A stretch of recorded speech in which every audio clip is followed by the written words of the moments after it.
Welcome back, everybody, to Zelda Speedruns. We have another Wolfdash 5 match today. I believe the first run, or the first round of the quarterfinals in the main bracket. We won't delay too much. We'll go ahead and open up these runes for these guys and we'll get started.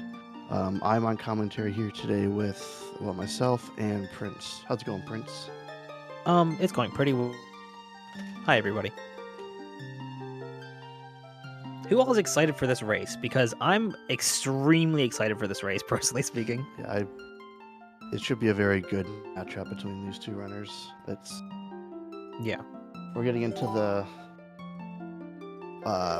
part of the brackets where everyone is getting really close to each other as far as like their PBs and skill levels go, so should be looking at a pretty close matchup today. Yeah. Two extremely fun runners to watch, in my opinion. And two pretty different playstyles too. You'll notice it pretty quickly how differently they like approach a lot of things in this game. But what they won't approach any differently is this gate, because unfortunately every Twilight Princess speedrunner that does back in time will have to do gate clip, which is just pretty much RNG. It's like not RNG technically, but as far as a human goes, it is effectively RNG. Yeah, it has to do with the oscillation of the animation of the gate, and it's difficult to predict that Yeah, so it was with our nice tiny human to brains. yeah, it was nice to Zach there, but giving G's a little bit of trouble. But looks like a pretty decent second try from G's. So Yeah, being one exact gate clip behind is not going to ruin anybody's chances in this race. no, and it definitely can cause a pretty big gap. We've seen it before where runners would be stuck there for a minute later than everybody else. Happened in another double we had with Andy, Cass, and a couple other runners. Yep. Yeah, but Sometimes the gate decides to be really mean. Yeah, but both our runners saved on the back in time, I guess, file or like gameplay screen. And what that is doing is giving them a few useful properties. You see two of them right away. So they have the Hero's Tunic as well as the Hylian Shield and the Orden Sword. But as far as the game is concerned, we don't actually have them. That'll be a little bit more important in about 12 minutes or so. We also saw that it spawned them in the Orden Spring. Not Orden Spring, that's the Farron Spring. And that allows them to skip the first couple days of Orden. It also gave us a third secret Mouska tool that will come in handy later.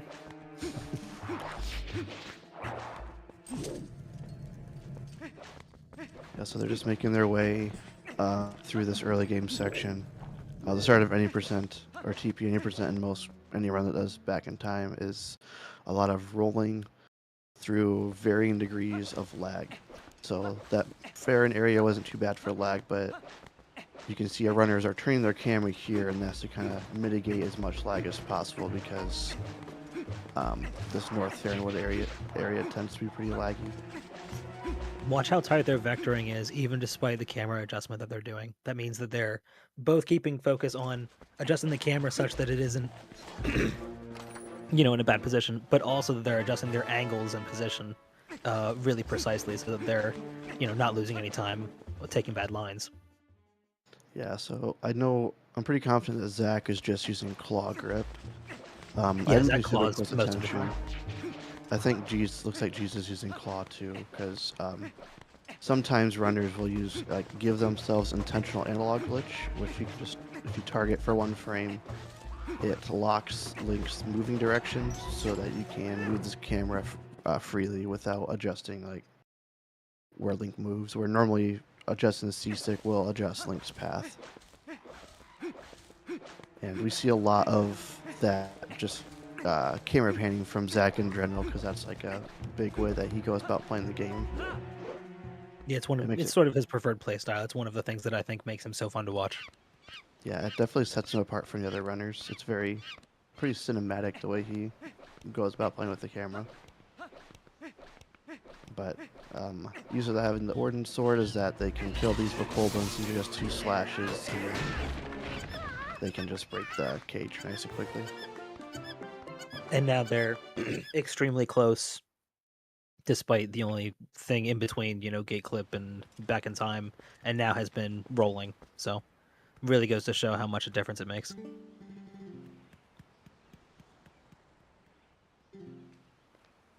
Yeah, there's only there's only really the one trick. I guess there's 1 + 1 is 2. The sequence of back in time doesn't vary really. So it really, up until this point, it is just their rolling and then how good of RNG they got. But what is also RNG is goats. You want to explain that a little bit? Sure. Well, there's 20 of these goats here. We have to herd them into the barn within no time limit, but ideally as little time as possible for the speed run.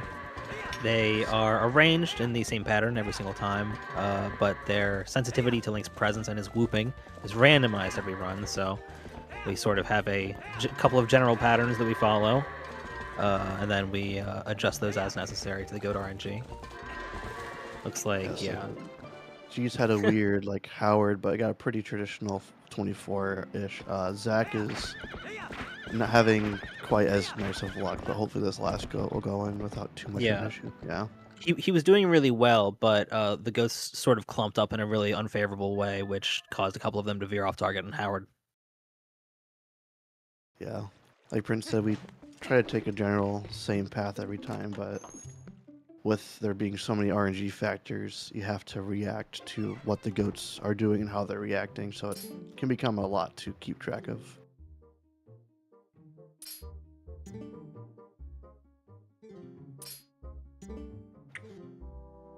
I was just talking about it in another race, I think with Sparkle, about how much the camera manipulation matters here in Bo, talking to him. All these text boxes shifting the camera back and forth. He's taking a very proactive sort of approach. Yeah, we used to just kind of mess around and like move around Bo and swing the lantern just to kind of kill time for fun. But the lantern also causes lag. Yeah, so when the lantern causes lag, and also moving around him is actually slower. It loses some frames. Yeah, good RNG on Jesus' side, but he just wasn't matching quite well enough. Bo is basically rock, paper, scissors, just without a rock, paper, or scissors. Nice matching there from Zach. Yeah, and Bo Classic phase 2 Bo there for G's. Keep an eye on how much he slaps. Yeah, so Bo is the great equalizer. Let's see. Zach can take the lead with a... yeah. At least... Yeah, it seems like... Go on. He's not being nice to anybody. Yeah. It seems like Zach is taking a more... or Jesus taking a safer approach of pressing... and Zach has done the same thing in this more adverse circumstance. There we go. Ended up being pretty similar in the end. The gap stayed about the same. Yep. Still a perfectly fine Iron Boots time for a no reset. Both of them saving inside the house instead of outside. Yeah. Somewhat untraditional. Yeah, most people save after they jump off that ledge. It doesn't matter when you save as long as you save during this day. In Orden Village, you just... a preference on when you prefer to save. Yeah. I could have been asked. I may have been. But I was asked an interesting question. Hi, Ragan. By someone who's sort of new to speedrunning. And they were like, why save specifically in the air? And the reason for that is that it's not interrupting any of your inertia at any point. So you can either save when you're standing at rest in Bo's house, or while you're in the air, because that's not impacting your momentum at any point. Yep, and like you couldn't otherwise be doing anything during that air movement. So they can just save in that spot and not lose any time to the save, opposed from the normal time it takes to save the game, obviously. And they don't strictly need the save if it's like if you were to have say forgotten that save, which has happened on occasion. There are backups, but it is faster to have an Orden save, which we'll get Nice into in cheese. about a little less than 20 minutes.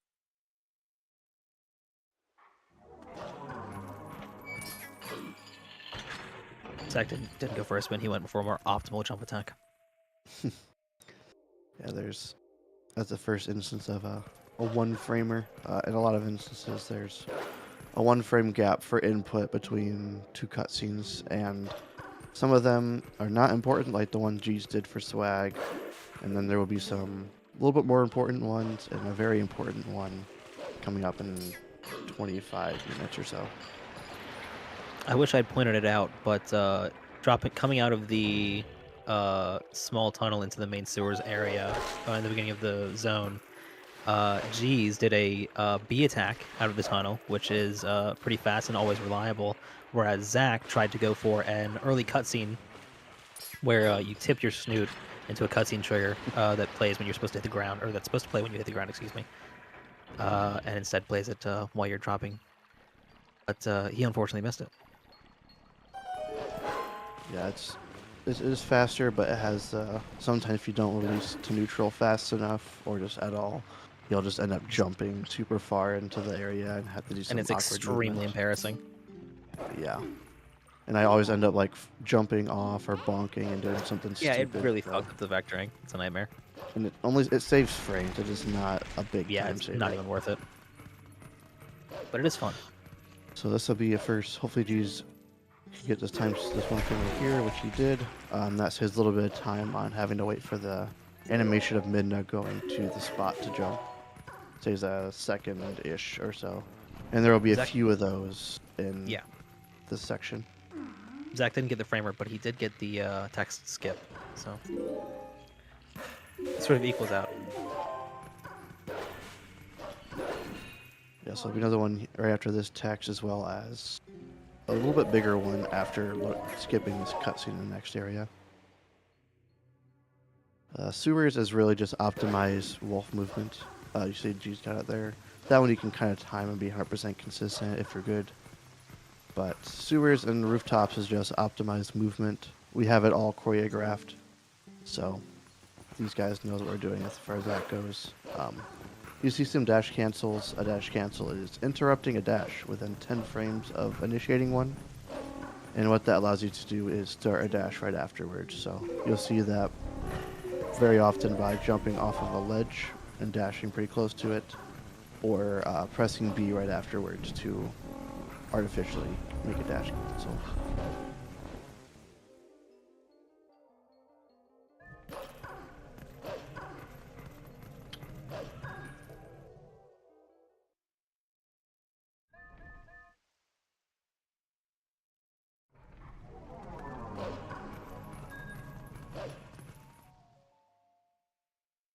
Yeah, so both of our runners are only about 8 seconds apart from each other or so right now, so pretty nice to see it be close and hope here, because we have our first kind of gatekeeper trick coming up of sword and shield skip. As I mentioned earlier, we have the Orden sword and Hylian shield on our back, but the game does not actually think we have them, and also Hugo is in the loading zone. But since the game does not consider us having them, we need to, and we can't actually go to Orden to get. Oh my goodness! Since we can't actually we can't go to the village to get them normally because of back in time. Back in time advances the state of the village to a much later state that you would have done after taming Epona. So they take Hugo over here to do an instance of a long jump attack to jump over a ground trigger, where Midna tells you to go back and get the sword and shield, and into an air trigger, which actually pulls you into the area. Oh, nice! That was insanely fast. Holy shit! That was really cool. That was pretty close too, because that was I was a little bit closer than most people go for in a race. Yeah. Let's see if Zach can follow suit. Oh, that was actually going to be really good too. Hugo, if he gets back, he should be okay because Hugo's in a fine spot. Sure. Yeah. Yeah. There you go. Jump. Okay, good. That was a little bit more of a sketchy one. It was kind of a It no was, slide, it but was in this instance pretty of reliable, though. yeah, it's just more of a mash for second jump attack. So both the runners are in Farron. Hugo was a little bit not as nice to Zach, but not to an extent to where anyone failed. So that's what we like to see for a race, and what we expect from such skilled runners. So no surprise there. I also just realized, because Zach was digging, he's on English. So G's will be avoiding rupees, Zach will be collecting them, because Zach intends to pay Fire in full for his services. Like an upstanding citizen. Yeah, there won't be very many differences, or they're running the exact same route. Yeah. There was a trick later on in about 15 minutes, 20 minutes, that there may be a small route discrepancy, but it won't make that big of a difference, and they will sync up pretty shortly after, so it's not too big of a problem. And you will probably have noticed that they skipped getting the vessel. The Elven or the Fair and Twilight in this game is not required to beat the game, at least for this route. So we can just skip it entirely.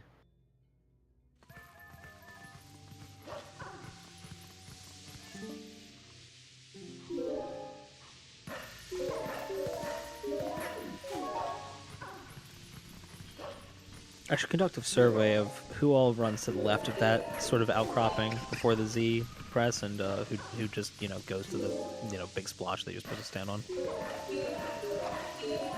I was kind of thinking the same thing, because I always go like on the little like platform, like just on the very left-hand side of it. So I usually stand sort of in the middle. oh, I guess I'm right But, between you and G's. Right. But it's So, a slightly tighter vector, so it probably saves some amount of time? Question mark? Yeah, maybe. I can't say it's one thing I've thought too much about. A trick I have thought a lot about is early Master Sword, which she's is about to be doing. He's Oh, doing nice. for fast Super forward. that's Very good. cool. Yeah, so that one's a little bit more specific. It's a little bit more awkward. I mean, it's not that much more awkward, honestly, if you learn it. But If you practice it, it's basically the same. yeah, it just requires a more picky Jamal position, which Jamal gave him right from the get-go. Zach will most likely go from the other one unless he gets the art. Yeah, so the more traditional way of coming over to this side to do it. And bad RNG. He's looking for a specific swing, bad RNG. which Jamal is Nice. Ooh, That's nice. really annoying, dude. Okay. Man, that was sick. So he released stick in such a way that he didn't actually damage Jamal.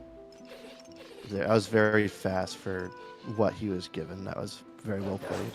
Yeah, seriously. And then he might get a heart, or he might play it. Might just play it like normal. Oh no, he's not. I guess Wow. not. Yeah, so if you can take even in the final fight, it will bring you all the way back to the beginning, and you'll lose about upwards of 4 minutes if you're like in the final fight. But I don't foresee that being a problem. And it's not rare for a puppet to drop random hearts and be somewhat in your path. Yeah, that's true. It's kind of annoying to have to adjust your vectoring when a puppet is chasing you, though. Yeah. Yeah, so they're just playing hide and seek with Skull Kid, except we know all his moves because he's not very nice Ruby. Doesn't really switch things up at all, so it's just going from spot to spot until he spawns in the arena. Yeah, he's like a guy who's like goes to a casino and like goes to the high stakes poker table and is like he's read one poker book. So he has like one strategy, and then but beyond that it's sort of not going to go well for him. Yeah, you can read him like a book. G's got a very good B attack down. He attacked Skull Kid in a way that he landed on the bottom ground rather than staying up in the tree. In a task, actually, we attack it in such a way that we land in front of Skull Kid, and Skull Kid pushes us into the next area. It's pretty cool and funny to see. She's getting all this rupees, or all this money, he does not need it. Classic.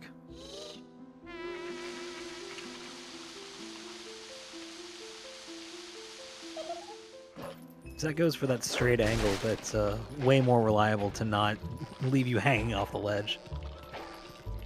Or just completely whiff entirely. Yeah. Which is what I worry about a lot more with taking it more dangerously, because it's a pretty big time loss if you fall down. You have to walk all the way back but it around. didn't lose that much time. Yeah, you're exactly right. Whoa.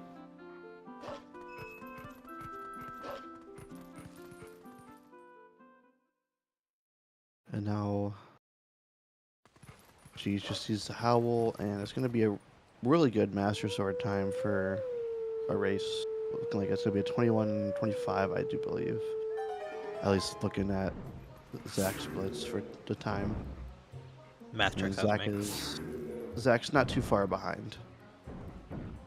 It's really just mainly Jamal RNG. That's the difference.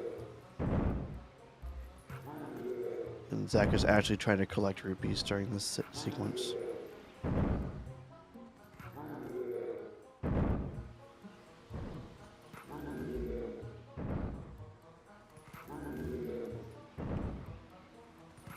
This is a really hard puzzle. It is. We joke, but it actually is a really hard puzzle if you don't know the solution. Yeah, it's pretty almost universally like the hardest puzzle in the, at least for 3D Zeldas. Yeah, 21-25 Master Sword for G's. That's like really solid for Pretty PB good attempts, for a race. so. Sub 21 is possible. It's just very hard. So if that gives you kind of an idea on the pace G's is in.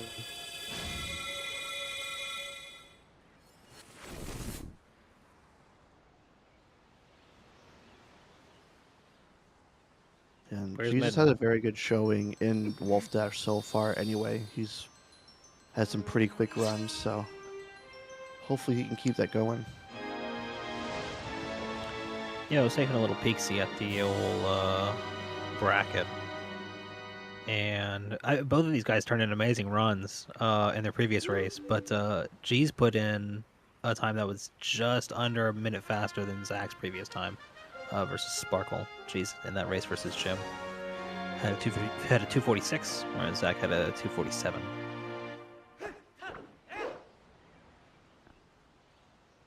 It's really weird to see those times a whole lot of data. in races. It's Oh yeah. I've been trying to. I've been coming to terms with it over the past couple weeks.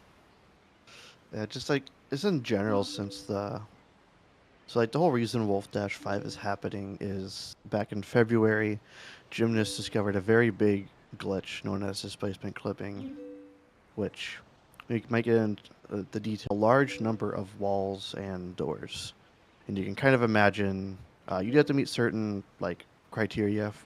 It's not just like any wall or door.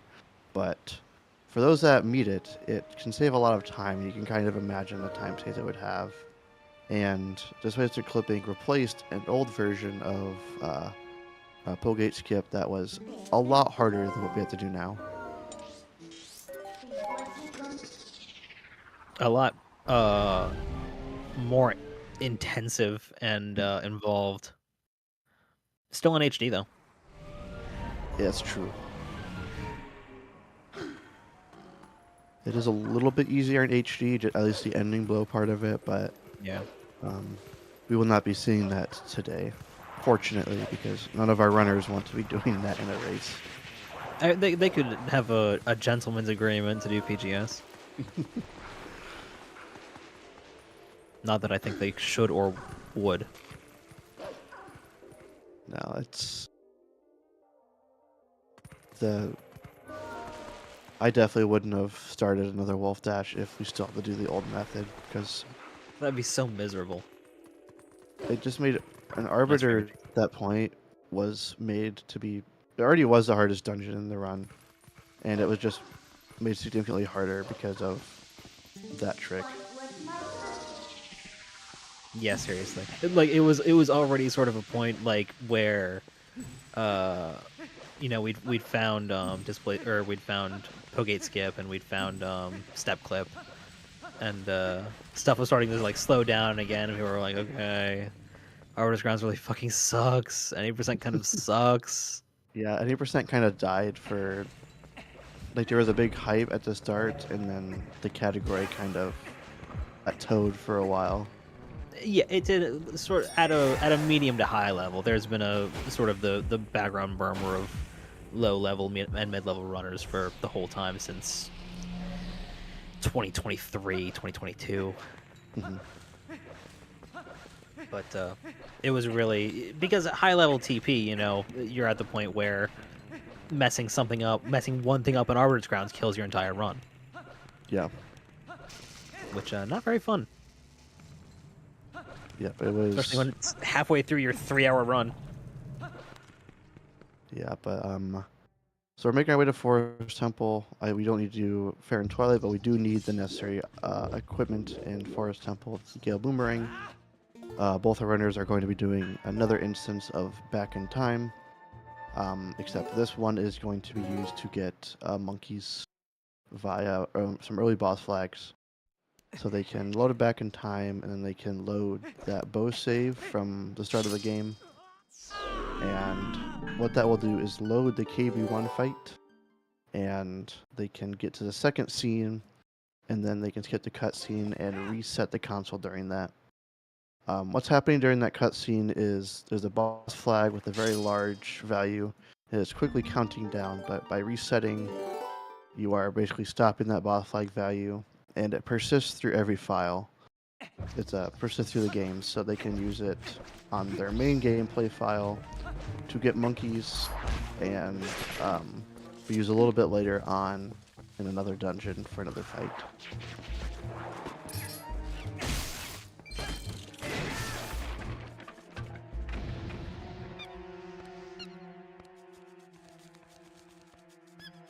The reason this all works is, it's just applying the layer from your previous save onto the save that you're loading because you're back in time. Yep. Nice to not bust a nut on Nancy. Yep. And unfortunately, you can't like load any save for back in time equipped. That's what that trick was called, or byte for short. Yet your file has to, I don't know the ins and outs, but I just know every single file save location does not work. There's actually only like a small number that do. Yeah, it has to have a valid byte address, we say. Yeah. So you'll see, open the door, and 3 monkeys appear out of thin air. And just for some reason, the number of these monkeys specifically are tied to the boss flag. And geez, did a little turnaround to save, I want to say 6 frames on the mid text or whatever. I think so, yeah. So that'll, Well, she could have been nicer, but, yeah, getting them some time back on G's. We'll see how the RNG pans out for G's. mhm. Nancy can jump a minimum of 2 times, theoretically go infinite. The most mathematically common is 4. Comment in chat if you noticed that TGD called Ook Nancy. Did I? Oh no. Yeah. It's okay. I don't think anybody else noticed. I wish Nancy hopped. That'd be exciting. Yeah, she's actually one of those jumping spiders. Oh, yeah, they are those. Yeah, how is G's ahead of Zach? Oh my G. So true. That's such a great comment.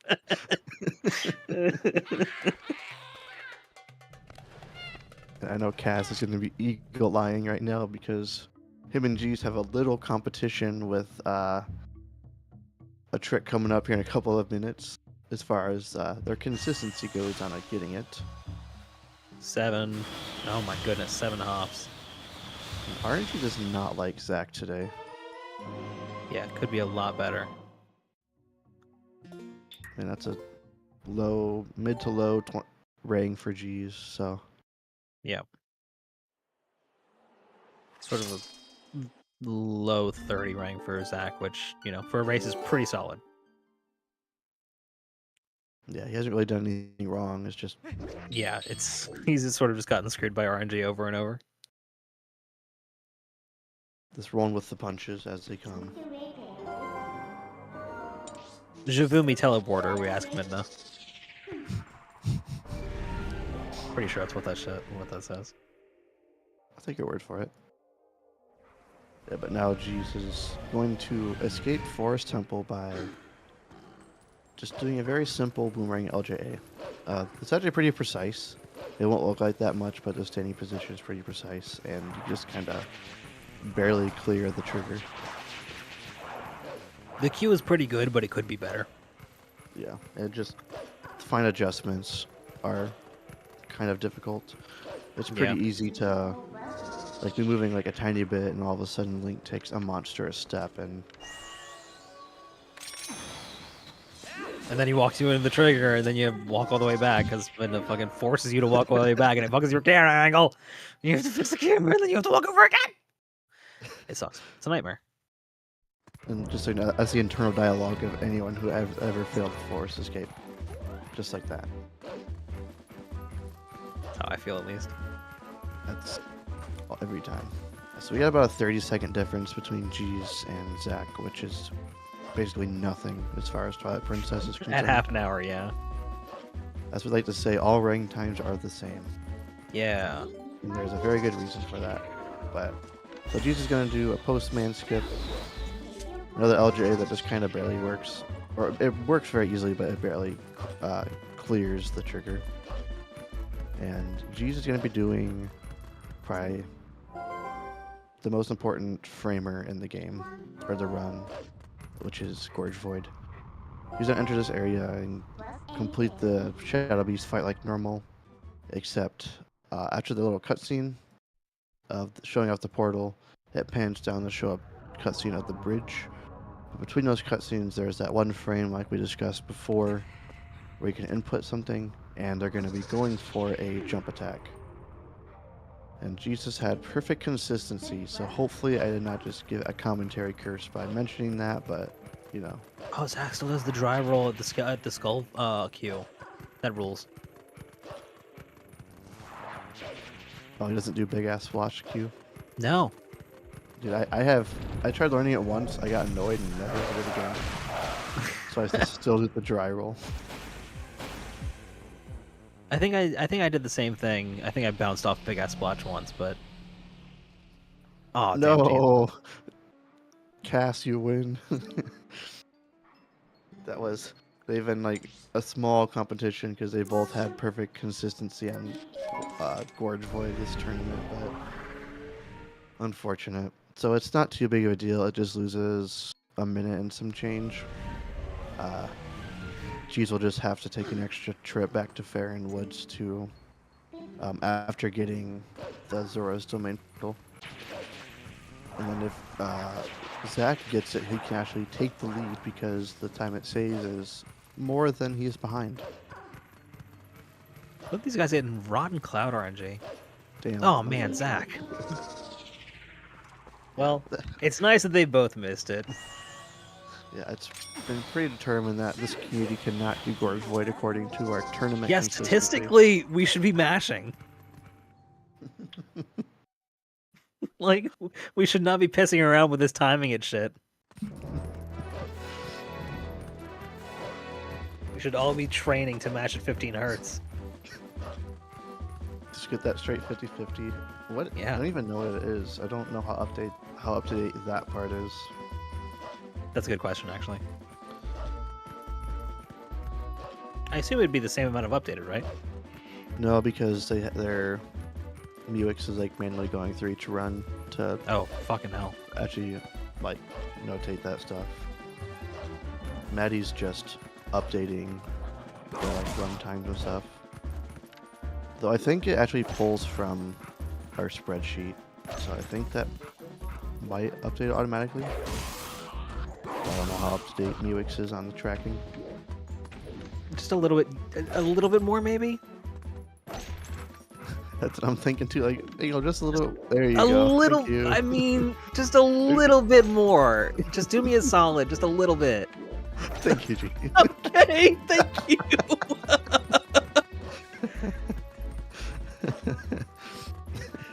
These things happen. Yeah, that trick is not very. You can learn it by watching what G just did. It's just Yeah, exactly. angle It's dependent that and hard. timing. Exactly. Or is that angle dependent? Like it's that precise? It just he had a very shallow angle, so he was making it a little bit harder on himself. But it still could have worked. Here, this would work. No, they both missed GV. They both failed it. Yeah. Yeah. Pretty funny. The main difference is that Zach has had worse RNG. Nice break slide, Zach. Yeah, Zach has had way worse RNG. Zach got 3 bad swings on Jamal.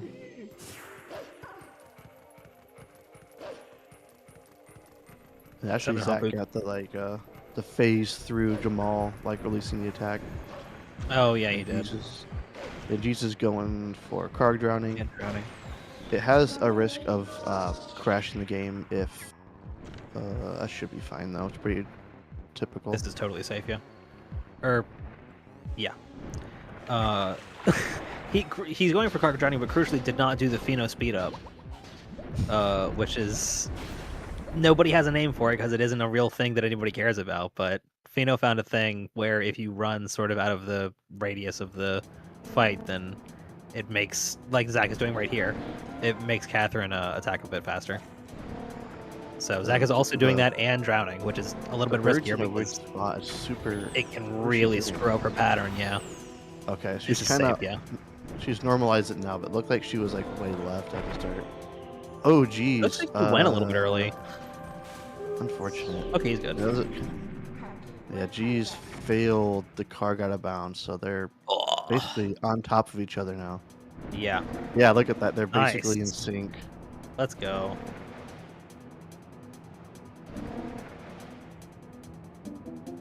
So they're trying to wedge themselves between some geometry that kind of the geometry basically for a wedge that they're trying to dash through. Nice. Zach was a little bit scuffed, but not too bad. Look at this. That's probably good. 50%. I just love this vector he's taking. Yeah, he's like right on the wall. This is good shit. I love these kind of races where I don't like when runners fail stuff, but I love when small things happen. If everybody fails it, then nobody fails it. When you really think about it. It's like The Incredibles, I think. Sure. I haven't watched The Incredibles in like, I don't know, 20 years, but... Really? I rewatched it like a couple months ago. It's really good.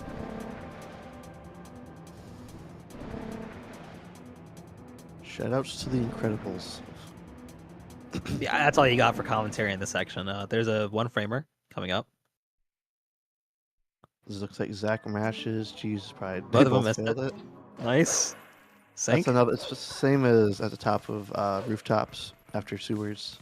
You can time that one because the jump attack is after the cutscene skip, which you have control of. And then they're going to be getting upon the one. Oh, jeez. Jumping the gun on the save. Or the I do that all the time. Skip. So this is the one area that just doesn't have a one-framer. You can match for your life and you will never get it. I guess they just felt like coding this one specific one properly for some reason. The one mid-jump preceded by mid-attacks, that is, to be precise. The Incredibles, Ratatouille... What's 3? WALL-E? Probably WALL-E. WALL-E is amazing.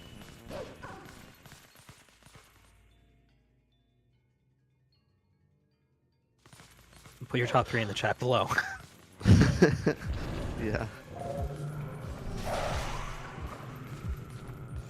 Both of them making sure not to bonk into the wall when they're killing these shadow beasts.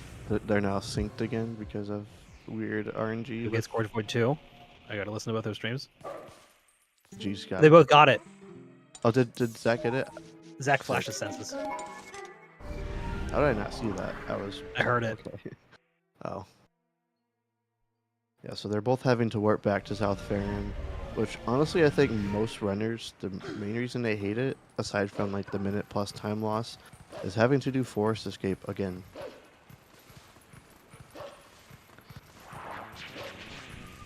Oh god, Up and Finding Nemo, Jesus.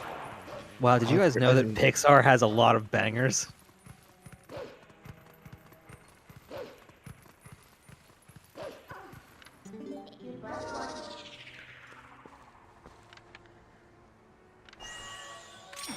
Oh, Zach, that sucks.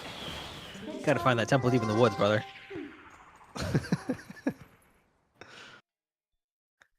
Okay, that's good. It's even worse when you go for a forest escape and then hit the trigger and then have that very like half speed walk all the way back to the out of the area, whatever you want to call it. Out of the zone. Yeah.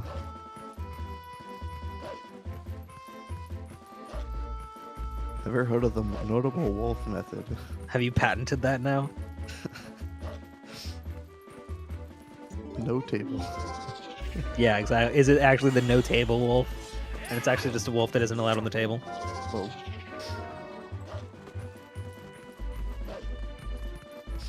Oh my goodness. Zach! Oh, oh, I hate it when that happens.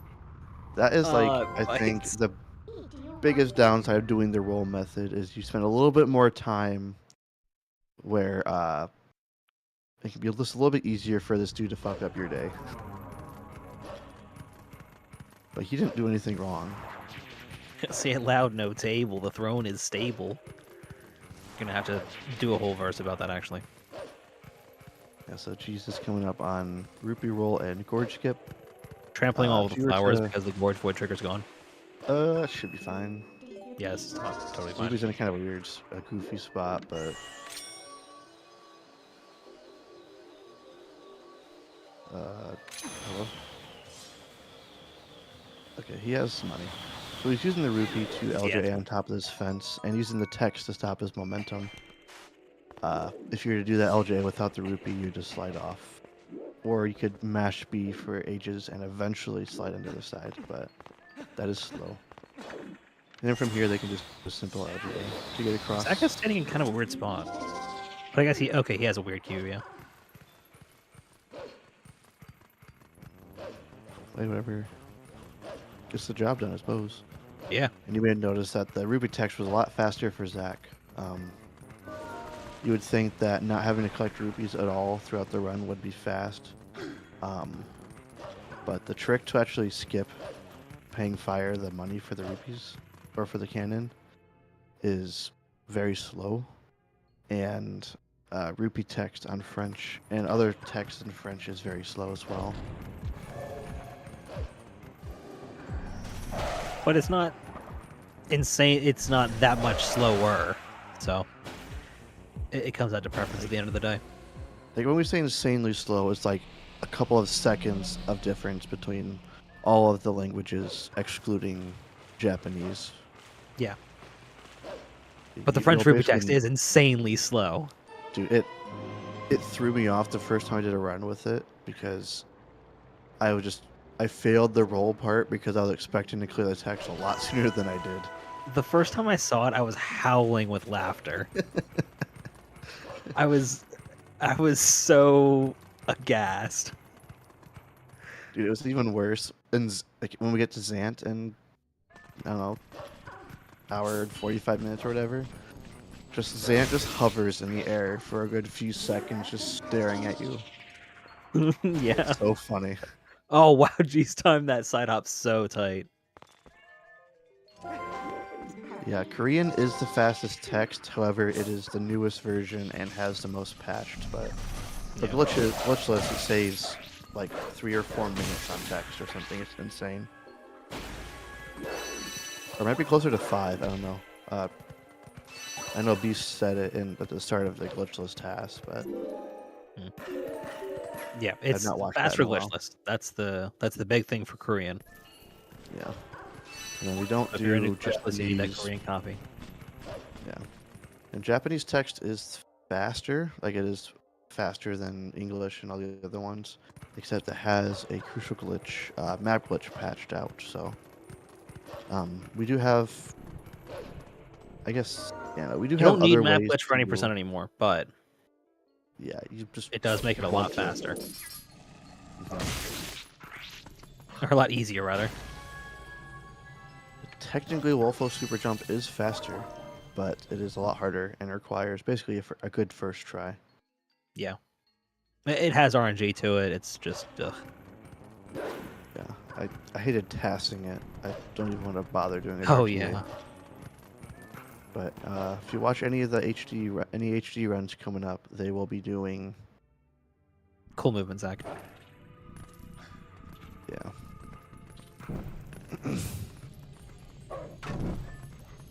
And a 3-second UMD is pretty difficult. Yeah, for real. Just use turbo 5-head. I said map glitch.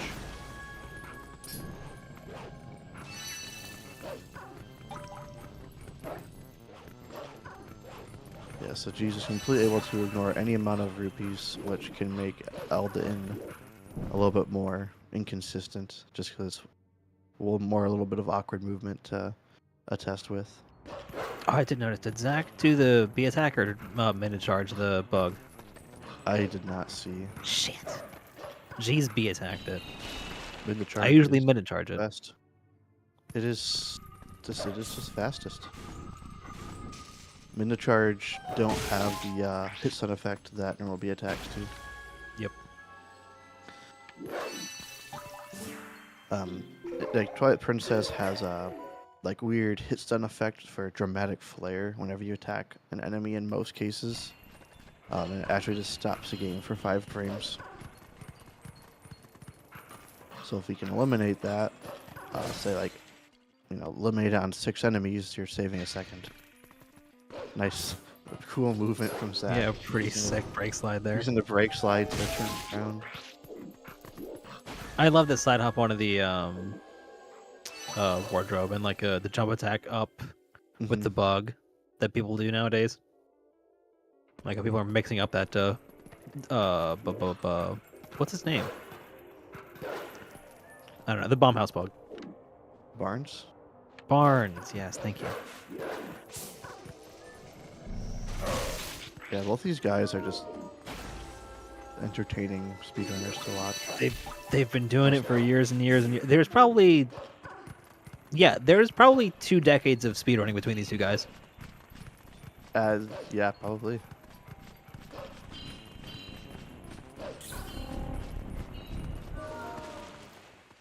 And both of them, I mean, they did like it was nothing, but they did a bomb house skip as well. Bomb house skip, yeah. You can do some. It's not that hard, but wolf movement is stupid. Unlike Dude, this human link, RNG. don't get the blue. Don't get the blue.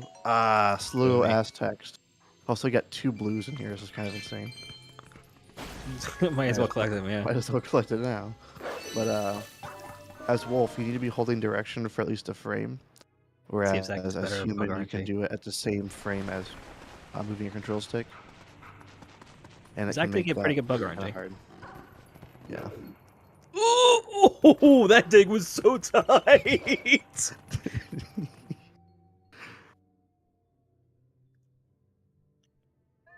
He did get it right. Okay, yeah, he got it. Yeah, he did. Okay. Holy. You have to collect the tier before you leave the house. If you don't, or I guess collecting the tier is when Link turns blue and you like hear the little jingle. Yeah, almost a wobbied it. That would have been. Yeah, seriously. Or do we call it a whoppy? Yeah. That's pretty good. I mean, that was the exact bug that a wobby missed too. But then Yeah. against Speed, I still lost by a year. Classic. We won't talk about He's that. really good.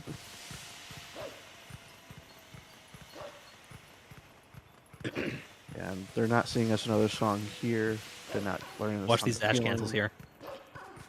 Yeah. Well, never mind. He was doing it for the first bit, so it depends, you know. Zach's doing a couple here. The attack, dash cancel, dash cancel. Yeah, just trying to have dash speed as much as possible. Yeah. Especially if you fail a dash cancel in some way, Wolflink moves so slow It's so at base slow. walking speed. You just have to wait a little bit on the cycle there, but it's pretty typical if you're going super fast, to be honest.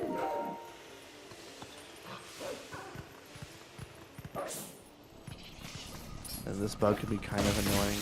It has a little bit of invincibility at the start, so you need to wait for those invincibility frames to die down.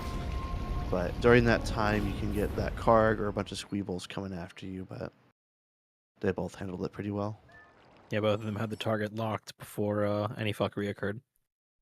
That's something that's true about all of these bugs, by the way, in case you're someone who doesn't run the game. All of these bugs have like annoying iframes and stupid animations that make it specifically annoying to kill them. It's only through the pure mastery of these runners that you don't notice these things.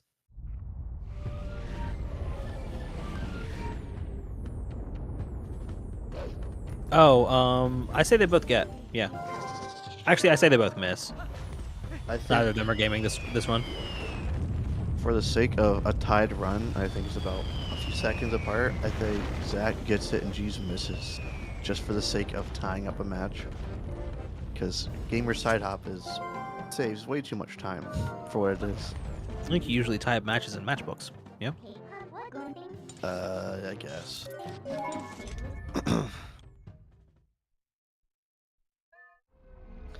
So there's one frame after skipping this cutscene. I was wrong. Never mind. G just proved me wrong. Good job, man. I guess Zach's gonna get it too. Of course. That's how it's gonna go. Never mind, I lied. Dude, Badamja was right. Holy shit.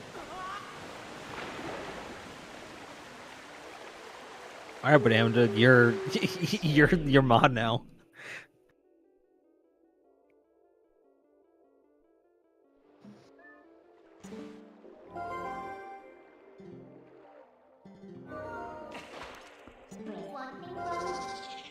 Yeah, it's just the script that Badamja gave all the runners before Wolfdash started. I mean, what? You didn't hear that from me. I can't believe this whole thing is a conspiracy. For the record, I'm not in on it.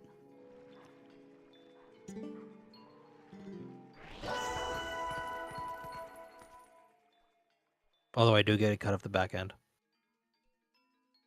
About a 16-second gap between the two of them.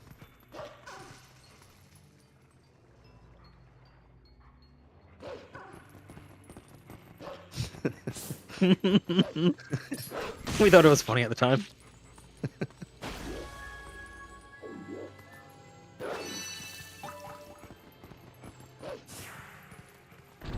Actually, since Wolfdash 4, we've actually just been writing out all the scripts for the entirety of this tournament, so there's been a little bit of improv here and there, but for the most part, people have been sticking to their script.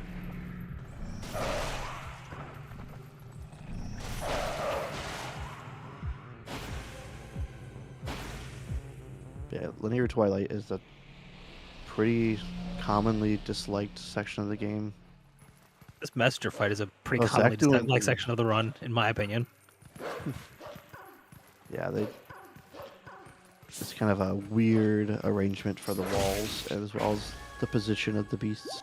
Yeah, they're like spaced out too far, and you have to get them, all grouped up, and it takes a long time, and it's really awkward.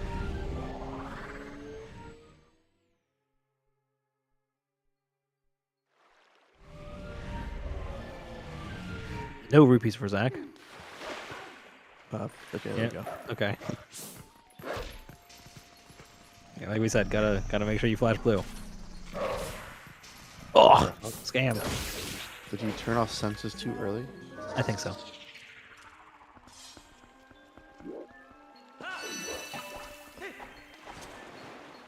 Jesus is gonna be going for a 6-frame side hop, hoping to get it in the good 3 frames. 3 of them put you up top, 3 of them put you in a lower Early ledge. buffer. So Nice. if you had the bad 3 frames, you would have landed on a lower ledge and would have had to waste 18 seconds doing some into jumps to get back up there. Earlier buffer. Nice.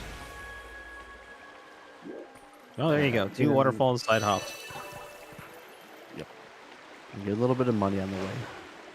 GL lily pad bugs, gents. You got paint and stuff. Nice. Oh my god! I think that's 2 doubles for G's during Wolfdash. The double. It's fucking Good insane. lord. God's favorite fucking Frenchman. Oh, Zach, this is more what you would expect. That was pretty good, actually. That's pretty average for Yeah. like. I think most people would be pretty happy with that in a run. Like lily pads just sucks, just because they can So do bad. they can do some insane movement, and like I if thought you you're were gonna say trying to climb on, inscrutable, and also inscrutable in my opinion. yeah, but like if Wolflink is looking at the bug, he will not climb a lily pad. So you can just be trying to get back up out of the water and just wasting seconds because Wolflink will not climb if he's staring at the bug at all. Yeah, cause he just because his animation wants to be focused on the enemy. Yeah. It just And precludes the climb. I go out of my way to like turn off senses sometimes if it gets so bad. Mm-hmm.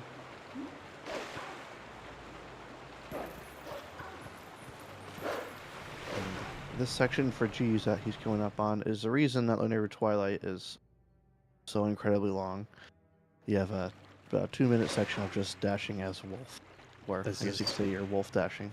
Yeah, this is what we named the tournament after. Yep. And by we, I mean Fino, I assume, put on Wolfdash 1. I honestly have no idea. I have no clue.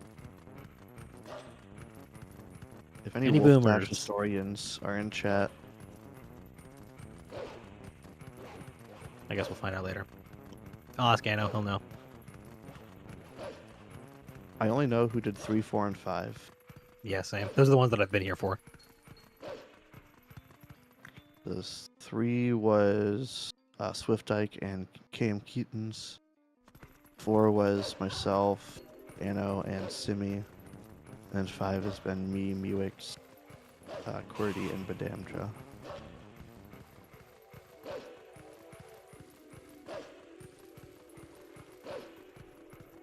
Okay, geez, time to go to the cast. Oh, you got trapped in a fucking messenger fight. Okay, when that happens. Classic.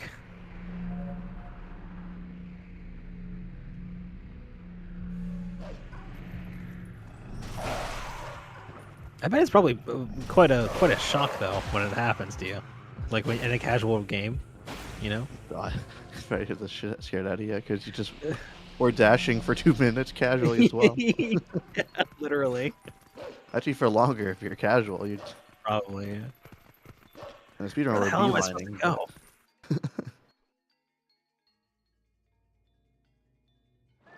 Yeah, but these messenger fights are kind of show off knowledge of how they work because there's a little bit of tech to them. The way that Wolflink will kill, or the order that Wolflink kills the Shadow Beast is opposite of the order that he targets all of them. So let's say you have a Shadow Beast close to the barrier, you want to target that one first so that it hits it at the very end. Damn. Side hop. He thought he got it too. Come on, get the manip. Nice, okay. It would have been really bad if he failed the side hop and the manip.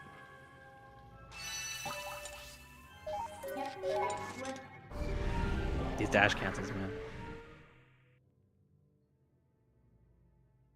Zach didn't even go for the side hop. Failed the manip as well. Yeah, it's just be attacking in that corner in a specific way to get the bug to jump straight down. Because when it's on top of that little ledge, the bug is invincible. For some reason. To piss you off, presumably. Jeez, not killing his Wii 1.0 run. Yeah, I mean, on GameCube, if it dies in water, it just takes a little bit longer to die and form into a tear. Except on Wii 1.0, if that happened, the bug goes all the way down to the bottom of the lake. Or whatever body Zach of killed water the you bug in may a really be in. optimal way. Like, it made his vectoring really good for collecting the tier.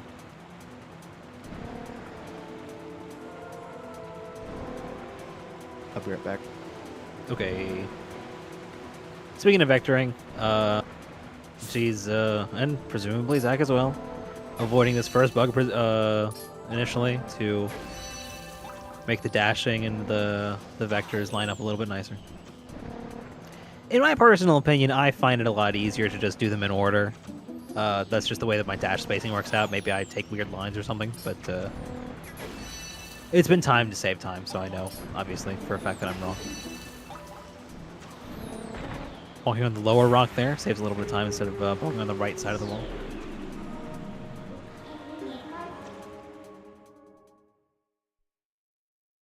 And we press B there to say no, we don't want to retry. Most dialogue boxes, in case you aren't aware, most dialogue boxes in this game, you can press A to say yes, or you can also press B to say no without toggling to the no option, except for some dialogue before Bo. Wrestling Bo, where he's like, do you want me to explain how wrestling works? And you have to manually scroll down. Sucks. Anyway, here's Derek. Hello, Derek. Derek here is camera shy. He attacks when he's on screen, and so it depends on runner's preference whether or not they want to keep Derek on screen like this, just always be targeting him, manipulating him to attack as soon as possible, and taking that as it comes. Shy is awesome. I love that. Or you can also do what Zach is doing here. He's manipulating Derek by standing in a specific position and angling his camera such that Derek attacks only when he's in an optimal way to be counterattacked.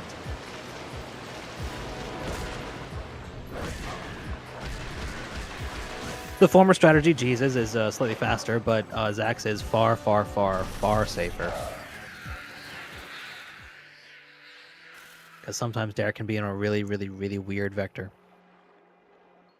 Yeah, there won't be a case where it just is impossible to work, but they can be very difficult if he's coming from like the most narrow side of the raft. So they have both completed Linear Twilight, or I guess Zach will here in like 15 seconds. Yep. Now they're going to make their way into Lakebed Temple. Except they will not be getting Zora armor on the way there, so that has quite a few implications.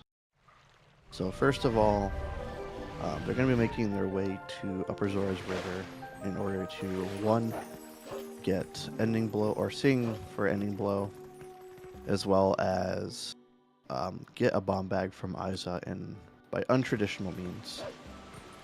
Because we will, in Twilight Princess, routing generally means either getting Zora armor or getting bombs, and we'll explain the bomb usage a little bit later on, but for our cases now, we need to get a bomb, and we need to howl so we can get Ending Blow later on. Remember warping back to Lakebed to empty bombs in the pool? Dude, that was... That was such a silly route, too. It sucks so bad. Like, we would go to Aiza, we would use Uku to steal the bomb bag, we would empty all the bombs. Wait, no, we would... Yeah, no. Yeah, you go out of Aiza's, you're right.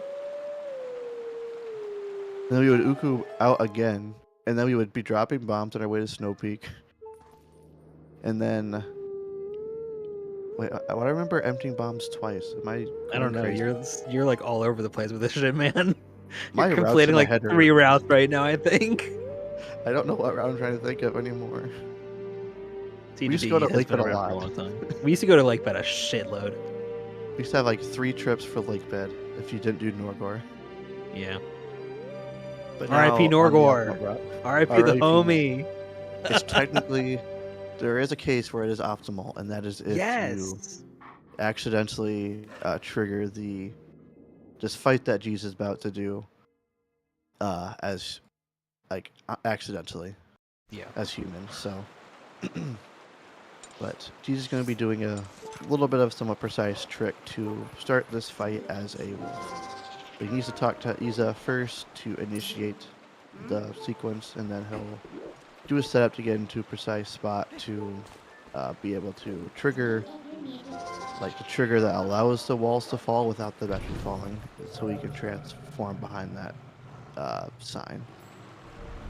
And then he's just going to be doing a pretty precise set of attacks so that he can kill the Shadow Beast as Wolf without Midna on back.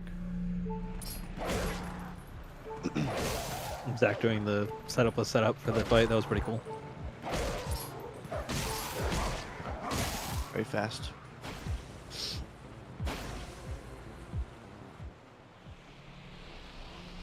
Well, they're Yeah, exactly so one here- messenger fight apart. So from here, I just going to invite you inside for some tea. And by tea, I mean bombs. Same and diff. by invite you, I mean she'll tell you to leave.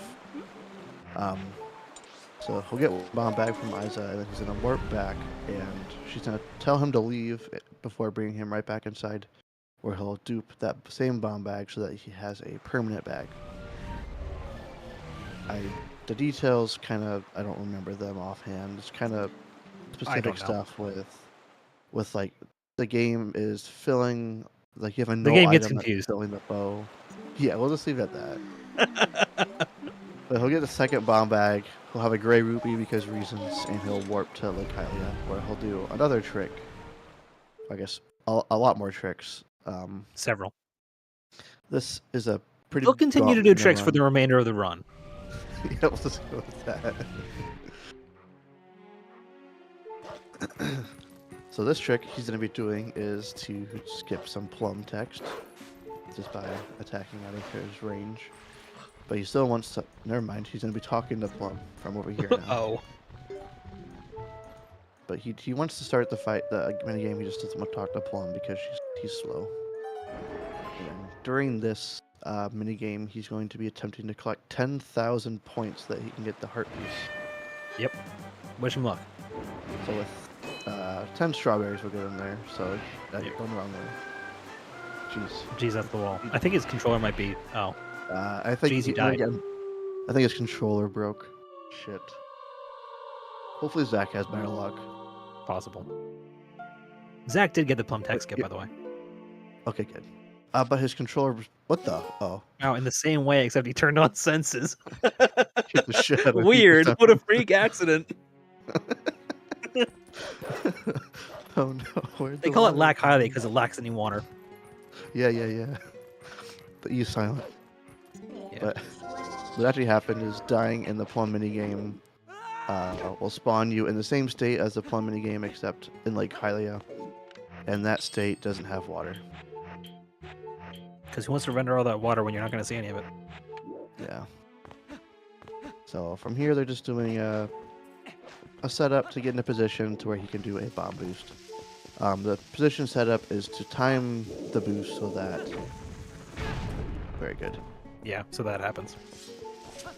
And he's dropping the bomb within a 3-frame window so that the boost puts him on that ledge rather than falling off. Very good. Nice.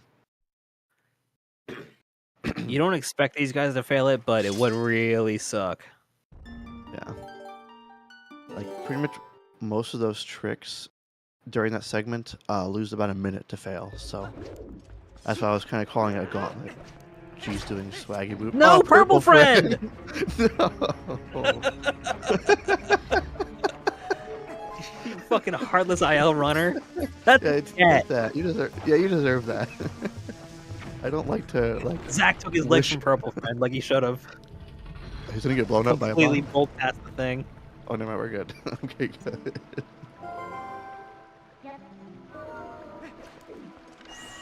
Well, after that murder, I don't know if I can endorse G's participating in this tournament, but we'll keep commentating. The show must go on.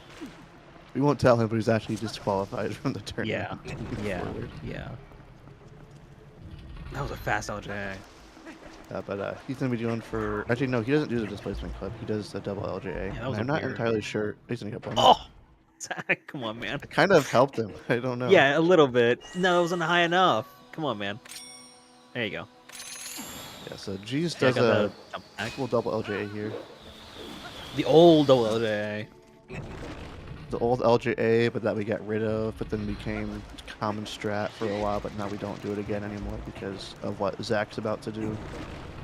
It saves like 2 seconds, less than 2 seconds, but it's very cool. I think it's better, like it's faster obviously, but like it gets rid of any like precise aiming that comes with that LJA. Yeah, exactly. Which, you know, cost benefit analysis works out differently for everybody, I reckon. Yeah. And we'll see, I think that was the first instance of displacement clipping. It was a pretty small one, but we will see some more later on. They basically get more and more important as the run goes on. Who named it Wormhole? Do you know? was Oh, Maddie. damn, jeez. Maddie named it. Okay, cool. I like it. Good name. We don't often have good names for things in Twilight Princess, much as I like displacement clipping, but... Let's go out Tears of the Kingdom. True. Okay, well, I think that we could stand to learn a thing or two from Tears of the Kingdom. I don't think that we should endorse their buffoonery wholeheartedly, but nice, Zach. That zero cycle saved a little bit of time there. That's save 11 seconds over G's. Mm-hmm. But you know, Zuggle is a fun name for a strat. But they have Red Bull jumps. Yeah, I agree that that's stupid as hell. I'm not gonna go to bat for Red Bull jump, or much beyond Zuggling. But I think that Zuggling is fun. But we do have Kai clipping, which they changed their username since then, so it's not even like reflective of their username. But yeah, I keep on trying to call it Muff Dive, but people keep giving me weird looks. Why dive? You're going upwards. No, because you dive down afterwards. Oh, well, we did that. We did that regardless. What about... What? Well, no. When you drop off of the crate, that's the dive. You know, into the boss key room. Oh, I guess, yeah. Get blown up. Damn it. Come on, man. Sorry, it was just payback. Yeah, your id kicked in. I'm tight with Purple Friend. Okay, we've been through a lot these past years. That's real. That's real. Yeah. He's been there for everyone. That's true, actually. He never stops supporting us. There's a good song about it too. There is a really good song, actually. I was listening to it the other day. Speaking of Toy Story. True. Wow, it's all connected, you guys. It's like we planned it, like in some sort of script that Badamja wrote. Yeah, but both our runners still incredibly close to each other. This is an awesome match so far. Morpheal has a chance to kind of change things a little bit, but hopefully that doesn't happen. So you can see that they're not wearing blue, they're still wearing green, which you can wear whatever color you want, but for the sake of Morpheal, it's kind of a problem. Because that means so they does some can't bars. True. But they can do a trick with water bombs. You can do a trick called swimming with water bombs, which is pretty... Another great TP trick name. Yeah, we're very original. But it just involves pulling a bomb and forcing equipping iron boots so that you are still holding the water bomb but have your swimming animation. And upon dropping... Oh, that's not enough time. It sure as hell No is. way! I love it when he proves me wrong. So they both could get a one, like, they have one bomb pulls. Oh, sure, so yeah. there's good RNG. But if they were to press A while swimming with fire bombs, that would fill their air meter. Just yeah, it has the game to do with assumes you can't. Yeah, go ahead. I remember reading the explanation. I think it's really cool. It has to do with the action of pulling out a bomb sets your state to standing. And so because the game is like, oh, you're standing, you're wearing boots, you're probably on land, there you go. Have air. I don't think either of them are going to go for it. G's obviously isn't. I don't think Zach shouldn't here. No. Yeah. So, as long as Morpheal cooperates, it should be a pretty average. Whoa! Morpheal is like, hey, how's it going? That was, I mean, that was very fast because she was right Yes, there. seriously. Yeah, so That's Zach getting a should be similar pattern fine here. as well, as long as he's not too far from what you're looking Yeah, it's at. good. So Okay, G's keep an hit eye the on G's. regrab, and This then looks good. Zach will go for the regrab as well. Oh shit! Equip That's over. okay. He's got Good. plenty of air. So Zach was making sure to equip over bombs first there to put on Iron Boots, and then equip bombs over Claw Shot, because if you were to equip over Claw Shot right away, Link has to put away the Claw Shot before he can put in Iron Boots. And in a case where every second counts, you do not want to do that. But Yeah, it's a very important second. so Zach had a unfortunate. I think he just was a little excited with the regrab because she was facing downwards. She probably bobbed right up right as afterwards. So that was Neither of them unfortunate. pulled the But I think, camera out to keep an eye on her, but also both of them can look at her in the normal camera angle, and it's pretty easy to tell, where she is and where the tank is relative to each other. yeah, I do some stupid shit where I'm like reaching my left thumb over to control the C stick so that I'm like That looking at her rules. sideways while Okay, I'm yeah. still like holding target. It's stupid, but I've done that for 6 years and I just never bothered learning anything else. I didn't pay attention to their cutscene RNG. I have to watch Zach's here.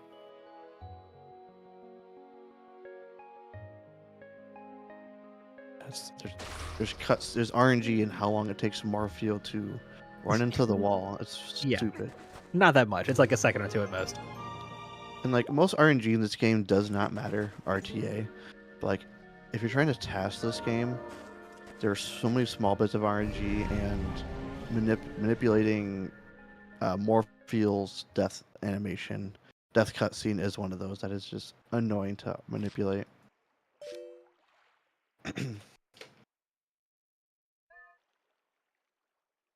Zach had pretty good cutscene RNG.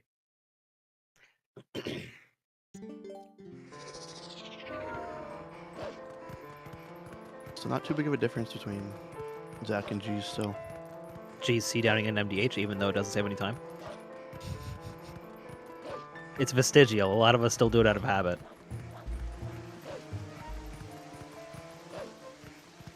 Yeah, just habit of trying to limit our what's the word I'm trying to think of? Lag? Yeah, limit lag. Zach also doing the same.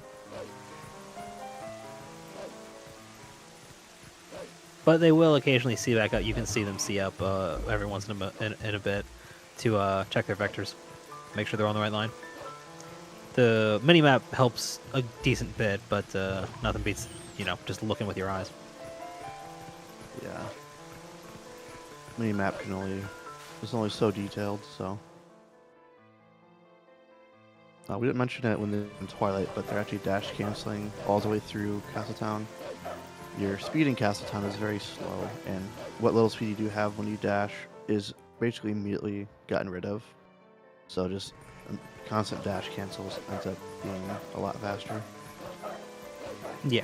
If you imagine the dash as, a big pulse of speed and then it peters off quickly, and then, just imagine cutting off that tail with another dash. Was going for Louise glitch a little early on the first B attack, or on the B attack, so Louise glitch is just frame perfectly B attack, or I think it's frame perfect at full speed. Yeah. The frame window gets larger the lower speed you have. Yeah, because it's not like a frame window, it's just a position from which you B attack. Or a position from which you enter the cutscene, not even B attack. It could be anything. You could A attack if you wanted to.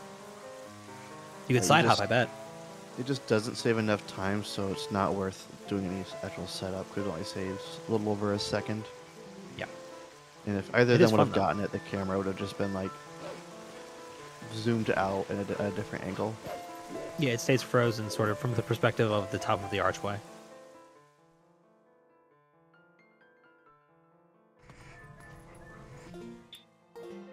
Really super making sure that cutscene is skipped. Did he do rope skip? I looked away. No, he didn't go for it. He didn't, because he's taking that rope. We'll see if... I don't know if Zach goes for it. I'm curious if he does. I don't think he does. I could be wrong, though. It's so neck and neck because both runners are very good. Yeah. And neither one This of is them high level made TP. any large mistakes. Like, the largest mistake has been they both failed Gorge Void. But as far as race sync goes, they've had the same run, basically. Really fast tech smashing there from Cheese. It's mainly been RNG, honestly. That's been the It's been biggest mostly difference. RNG, yeah.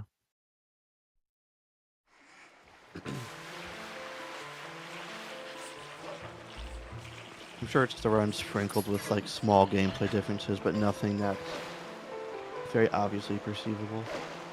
Nice camera. You gotta talk to the Giovanni. Yeah. The Giovanni. I mean, you know, he's a statue right now. Yeah, that's You true. call him the Giovanni. It's like, like he's Glover. a fixture in like a upper class person's home. Don't get it on the Giovanni.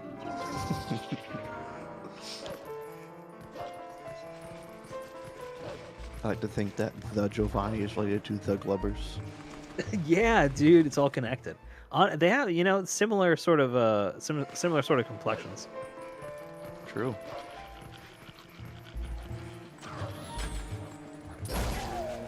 She's doing my beloved, or the beloved, dodge the arrow strat instead of attacking the arrow. Yeah. I will always be a shill of that strat. I just think it's fun to spin. It's fine. Nice, nice snap camera? back. Yeah. Oh yeah. Snap back.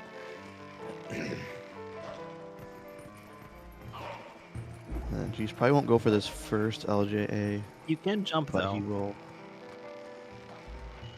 Yeah, some people go for that LJA, but it is makes the camera awkward. Oh, didn't even do this. I go for it. It's pretty easy. He didn't. Yeah, he didn't do the second one either. It makes the camera a little bit awkward, but it sort of, by the time you're at a point where it matters, it's evened out mostly.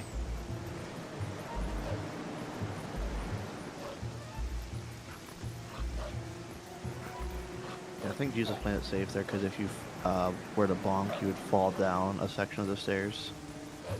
But we got, it looks like Zach's going for all of them. Yeah, Yep, very nice. Good bridge. Yeah, upon entering this area, you are on a wind, or there's like consistent wind cycles that you're trying to make, and you can just barely make the bridge before it falls down. Small differences in the dash cancels and the vectoring. Zach is taking a more traditional sort of approach, where G's had a couple of more stylistic dash cancels, and he took a different line to the box.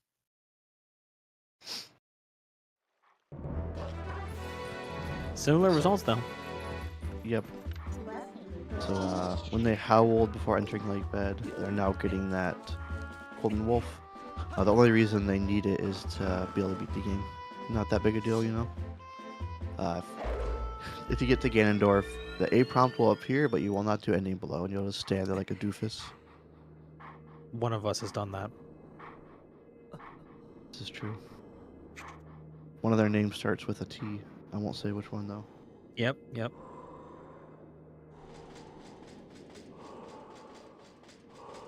G's is going to poke. Oh. You're supposed to win that fight, G's. Go on.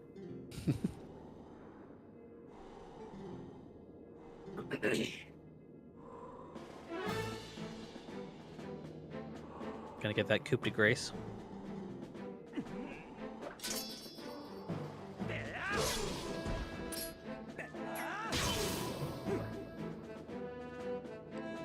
What the hell is it in German? I've forgotten. Fingo It's the style.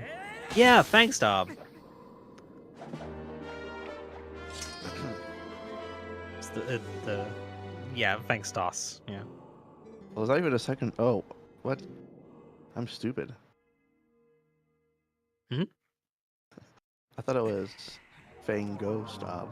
Oh So, no. like, that's not actually a B. I don't know what that is. I don't read German. Yeah, I don't know what it's called. But it's like a hard S. German B. That's what I'll call it.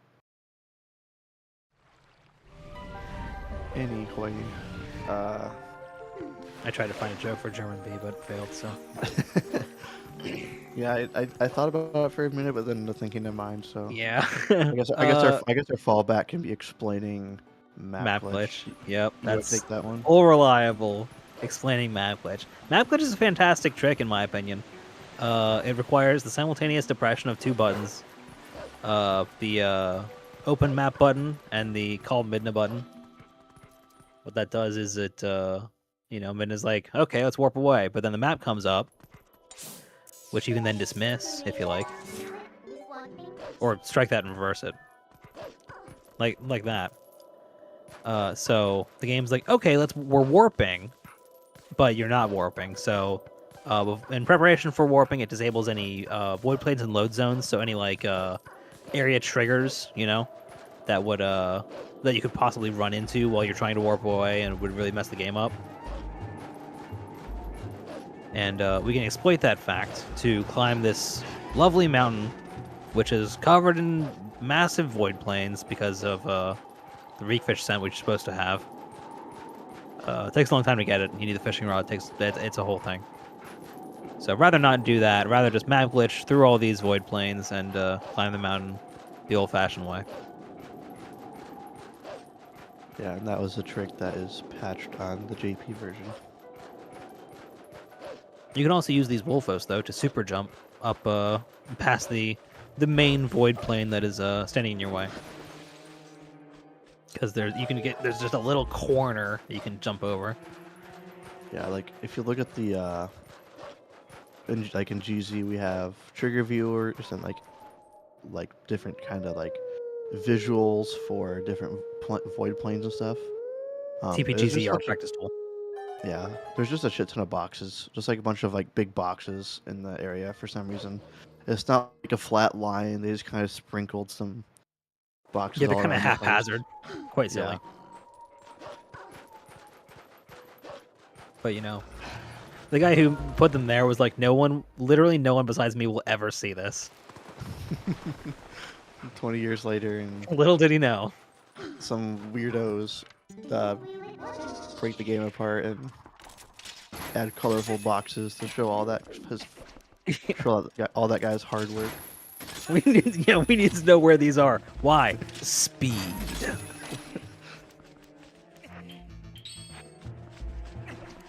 The reason they howled there, in case you weren't aware, is to clear map glitch. If you, like we said, all those load zones and whatnot, all those triggers are disabled. But the area transitions, that are activated by other methods are completely fine. They work just fine. So you can go over there. That resets map glitch because you changed area. And then you can dig.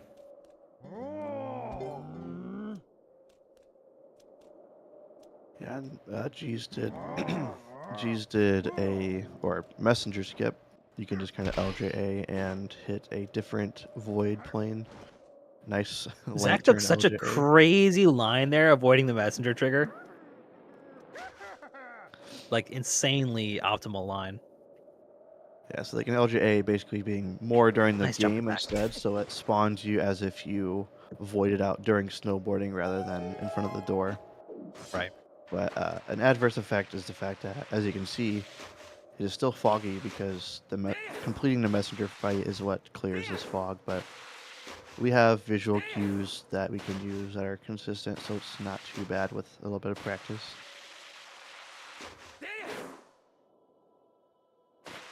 Purportedly consistent visual cues.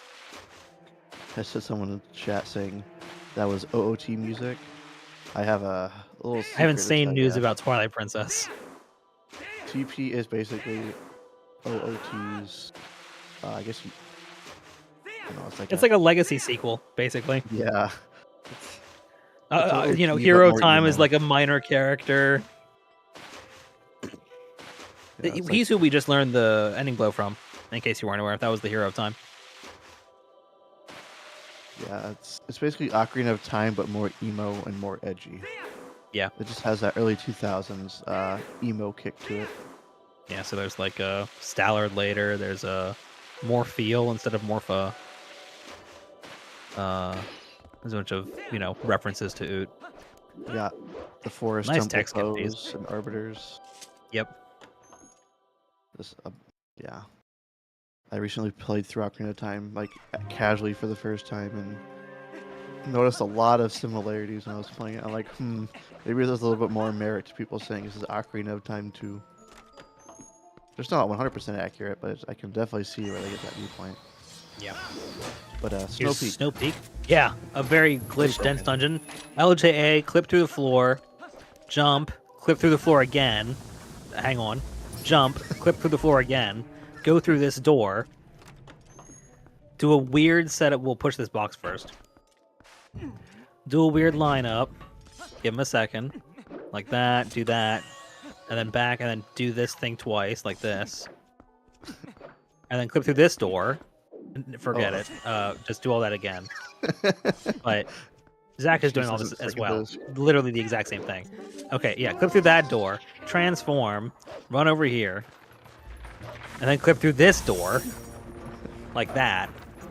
But then open the door. Open it from the back. Monka TOS. And then you mostly do this fight normally. Well, not normally, but in a normal-ish way. So do a swag strat with a water bomb. Yeah. So that all I have to do with the sword is a jump attack into Zach also missed the displacement clip the first run, the first try. They are just like copying each other's run, except Zach is deciding to get a little bit worse RNG, apparently. Yeah, literally. I mean, Snow Peak is extremely tightly scripted because it's so glitch heavy, you know. Wow, that's really unlucky. Bro? Yeah, literally. Okay, that's fine. And so they do need to open the door. I guess area transition, door transitions are linked to the door opening rather than hitting a load zone from behind like you may see from like Wind Waker. And that is why in Lake Bed, where they did boss key skip, that is the only instance of boss key skips because there's a little hole you need to fall into rather than the door leading to the boss arena. Cool that Zach does the roll step method. I really like that method. Geez, rolling directly out of snow. Zach loses time here. He loses a shitload of time here, actually. Yeah. Losing a good 20, 30 seconds in Snow Peak because he has to get some money. Yeah, and he won't get that back for another dungeon or so. Yeah, so Zach will waste time getting 2 orange rupees in Snow Peak. And actually a little bit of money outside of fires. And geez, just does not need to worry about it, but he will have a little bit of backtracking to do prior to entering. There you go. Prior to entering city. Side hopping over the rupees, jump attacking, I think, backflipping, most of these things, skips the text when you collect them. For reasons that I don't understand. I guess because you're like too far in the air, so it doesn't want to give you the text. Yeah, I don't know the reason behind it. I just know you need to collect it before like the apex of your jump. Yeah. So like that's why he failed it there, even though like he side hopped into it. Like a side hop isn't a guarantee. It's got to be before. You got to be in the right position. Yeah. Which is what makes the 10 in the inn so annoying, because it's so awkward to climb up onto the wardrobe and then be in the right position. Well, on Pillar Clip, that's a problem, but on ELH, we actually didn't save warp. Oh, right, yeah, you don't.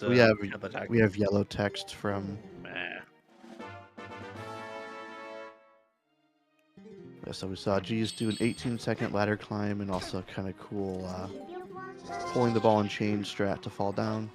Yeah, it's faster. He intentionally took damage there because he will be going for Death Sword skip in Arbiter's grounds, and he will need to Death Warp afterwards. So you'll see some pretty cool damaging down strats between here and then.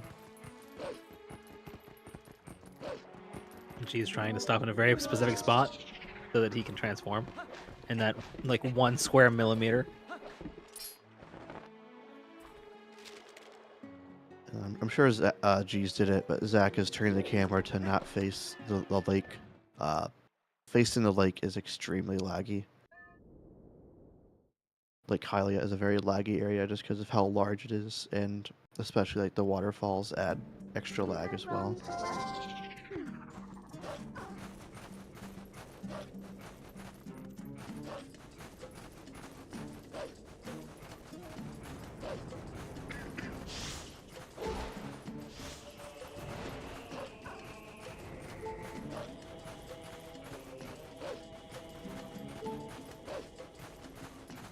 If you've just tuned in, this is Wolfdash. Welcome.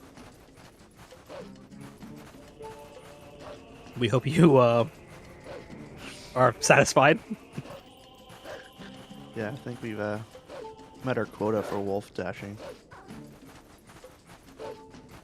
Yeah, so just another long section of dashing to the bowling camp. Zach getting a fire 20 here. Trying to. There you go. Nice tech skip as well. There's 20 bucks up there, 20 bucks on the opposite side, and 10 bucks in that boat there to the right. Or no, there's 20 in there as well, because there's 2 10s. Oh, wow. Jeez, damaging down further there with the boar. Yeah, so he's at the half part he wants to be at. Just needs to be careful to not get hit by this. Yeah, he does now have to do this whole dungeon hitless. Which, you know, not the most foreign concept to G's specifically, but quite difficult if you're not as skilled at damageless runs.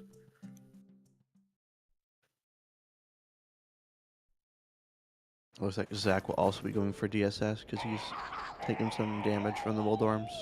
Mm-hmm. She's doing map glitch again, utilizing it a little bit later. He's going to be LJAing out of bounds and then jump attacking towards the little tent in the middle from out of bounds, and the KB trigger is actually an air trigger, and those extend infinitely upwards and downwards, so he can just hit it from way below. So you can see on the minimap he's moving forward slowly.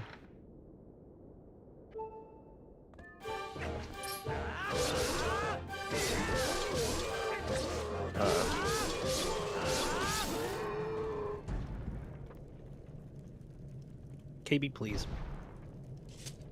Yeah, being careful to Nice not wolf clip, die. Zach. If either of our runners were to die and back in time, they would be soft locked and they would have to reset their console, and they would end up going back to their last save, which would have been out of Snow Peak. So Comment in chat if you reasons. noticed TGD calling map glitch back in time. I'm retiring. I'm done. It's okay, man. You're good. You know, we often, you know, we talk about dying and back in time a lot. I can see where, you know, your brain sort of just decided to autopilot there.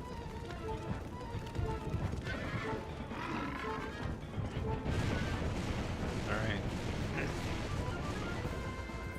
Zach easily knocking out that LJA.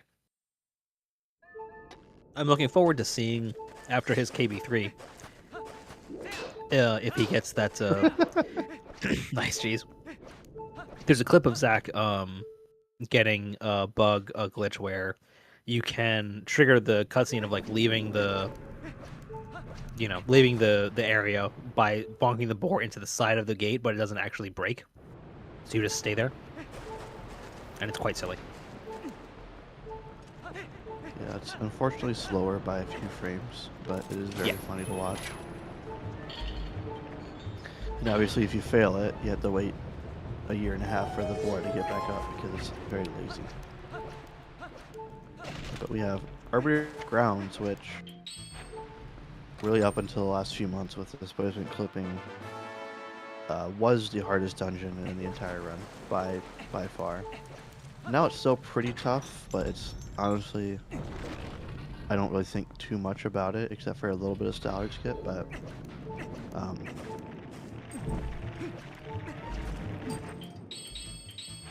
I'd say these first 2 rooms are the only ones that have stayed the same in the last year. The rest of the dungeon is very different. Yeah, seriously. I mean, to be fair, we're luckily in a place where I don't think anything could change these first 2 rooms. Unless we, like, find a clip through this gate, but... What's the hardest dungeon now? It depends on who you are, I think. Probably Palace, or maybe City. Probably Palace. Palace is my opinion, but I think that just Palace... long, Right, yeah. it's really grueling. It's hard to play optimally, but Palace isn't a hard dungeon to like do. Yeah, you can get through it pretty easy. But what's also not hard is this method of Pogate skip. True. So just go. Nice. So he's gonna be using this pot to do a displacement clip. And he's gonna be needing the rupees in the pot. That's very important for this method because the gate does not have ceiling collision underneath it. Yeah, the pot does the displacement, the rupee does the clip. Yep. It's a rupee he's through. slide. It is just this is a rupee slide, but it's just very short because the displacement clipping gets you right on the cusp of clipping. It's pretty much as easy as it looks, honestly. Like, Yep. Anybody can do it. You could boot up Twilight Princess and go to Arbiter's Grounds. Yeah, as opposed to Pogate skip, which is like the most esoteric ass. Like, Dude, no, like, I was happy to get a PB with it, but like, I only had a PB because of Pogate skip time safe. yeah, that's ridiculous. I definitely made a really I funny recommend image. looking up the. Oh, go ahead. No, I was just gonna point out, fucking make everybody remember the Badamda's silly image about like the IQ curve and Pogate clip, where it's like on the left. Oh, really? I'll have to find it somewhere. But it's like on the left side, it's like how to get through the Pogate, just Ruby slide lol. And then in the middle is like one of Madeline's diagrams of like valid Pogate skip bubble positions. and then on the right side it just says just Ruby slide lol. It's fucking funny. I'll see if I can find it in my Discord later. I think he posted in the main Discord, right?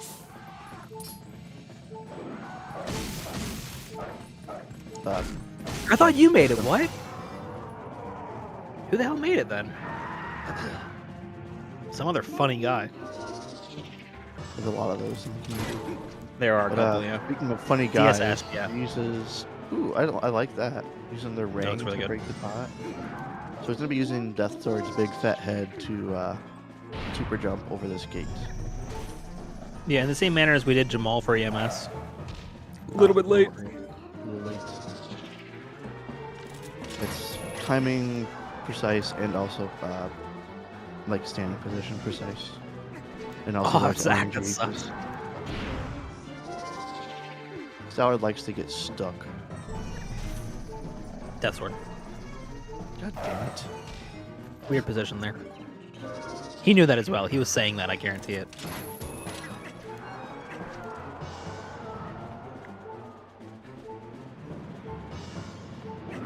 Yeah, so Zach can get this first try and make it very, or much closer. This looks really good. Yeah. Yeah, easy. Yeah, I gotta hop on the Demon 6-frame DSS. No, thank you. I'm good.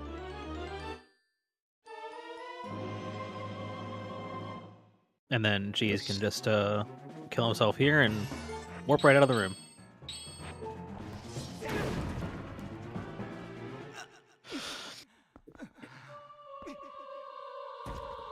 Yeah, he could save warp, but you'd have to do Pogate skip again, and that is about 18 seconds slower to like a very good Pogate skip than doing Epic Spinner Room. We spent years and years save warping after DSS. And after Death Sword generally. And I still remember the first time that I save warped after doing a Pogate clip. I was like, First try yes. from Zach. Oh, hell yeah. I know a lot of runners, especially Muix, because she did that too, renamed their spinner splits to do not save warp. Yeah. It's not that big of a deal now, but before it was catastrophic. Hopefully it'll be okay on Jesus' side. Yeah, I don't know. These spinners up here are on. Okay. He's just gonna jump a million times to waste time. Yeah, I never save warp after Pogate skip, but that's really that's like a hang your head in shame kind of moment. Put the controller down and think for a second.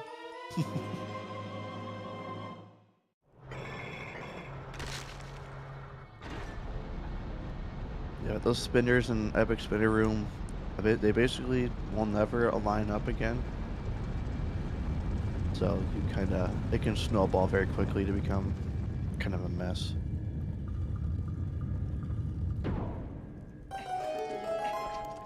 But it should be fine on Zach's side. Looked like a pretty normal movement for that. Yeah, game. it's pretty clean. Yeah. So we've been doing Death Third Skip in this game for about 5 years. December of 21, Demon got the first record with Stellar Skip, but if you look up that PB and compare it to what we do now, it'll be very different. Even like the modern methods of the bomb boost setup are a lot different, but we used to use a bomb and use that to bomb boost through the gate. But nowadays we can do a slightly different CAD setup and displacement clip into the gate and just claw shot Joseph to get through instead of having to kill him for the trick, making it a lot safer to retry. As long as you get the CAD, you're pretty much chilling. CAD being claw shot actor displacement. That is effectively when you claw shot an enemy, normally you claw shot to it. You do the opposite, so you fall off of a ledge and make it come to you instead. Like how Zach manipulated the camera during that spooting cutscene. But yes, that's all of those things are true about Stellar Skip. I agree. Spoots go burr, but yes, whatever. So we was just doing a specific position setup to get in position, and then also a vertical angle setup. And that should be fine. Yep. Now he's just chilling. At the beginning, he did delayed it a little bit so that Stellar would not bother him with his breath. And now we're just on our way. It's silly how fast it is, and honestly pretty easy it is nowadays. It's kind of disgusting, like to watch. That sucks, Zach. To like, okay. Yeah, he will be.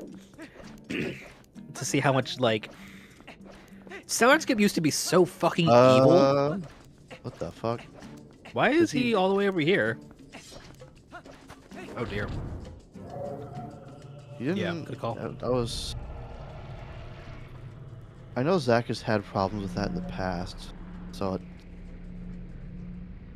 I'm not entirely sure what he does so differently, though.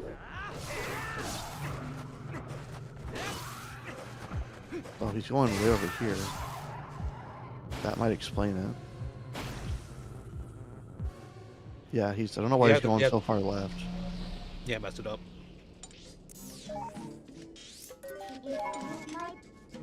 Be careful. You need to get a heart. Yeah.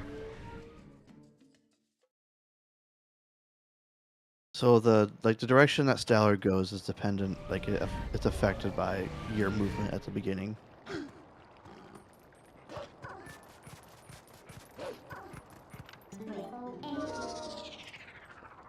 Jesus, approaching the hardest room in the run. So hopefully Zach takes a little bit better. Okay, there we go. That should be fine. Nice one, straight room.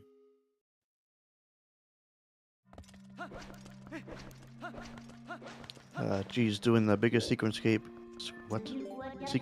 in the entire game. Blinking, you'll miss it. I was watching Lord Skip.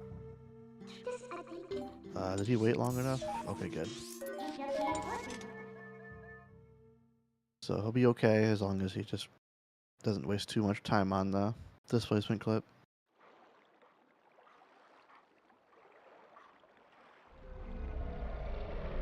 Stallard is in a weird, half-turn position.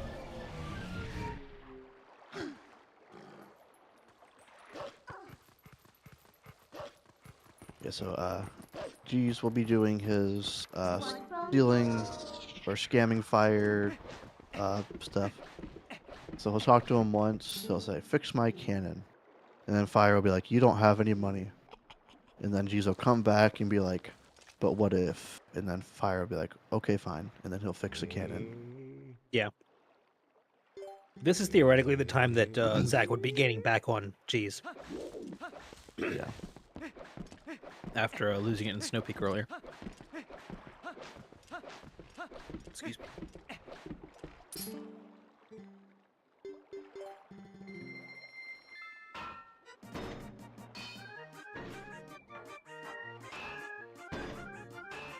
Yeah, when Stallard is like half turned, you need to go a decent bit counterclockwise around the arena so that he will turn a little bit more. But with Stallard's position now, Zach shouldn't have a problem being able to ring him from anywhere in that he's standing.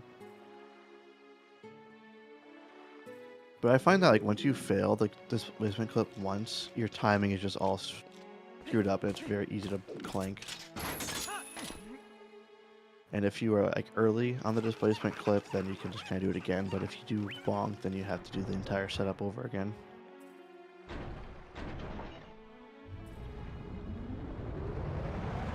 There we go. So I go quick enough.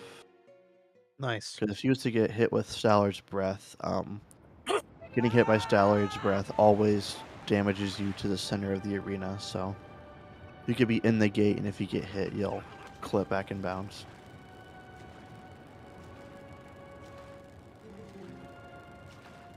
Now G's is in the longest cutscene that has ever been witnessed by mankind.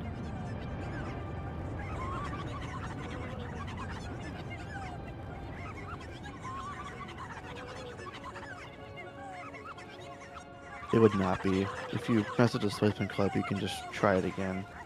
You only need to reload the room if you kill Joseph or like fail the CAD. That's the benefit of doing the displacement clip method, is that after the CAD is done, the hard part is, or like the big problematic part is done.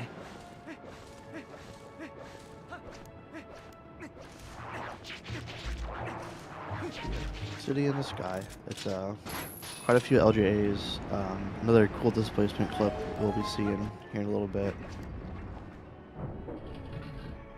Yeah, we mentioned earlier that the City in the Sky is sort of in the running for hardest dungeon. And something that I think makes that the case... Excuse me, please. Frog in my throat. Something that makes that the case is the latter half of the dungeon, like after double claw shots. Goodness.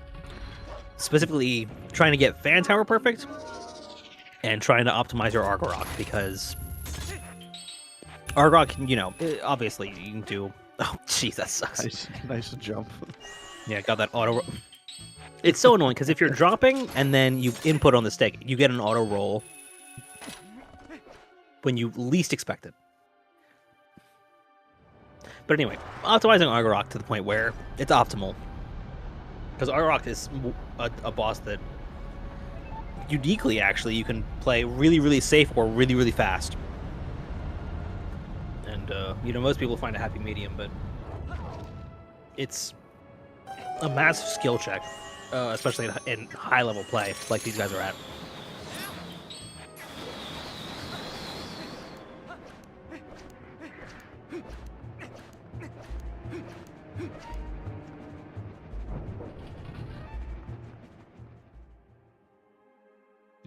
Yeah, so Zach using that red rupee to... Sorry.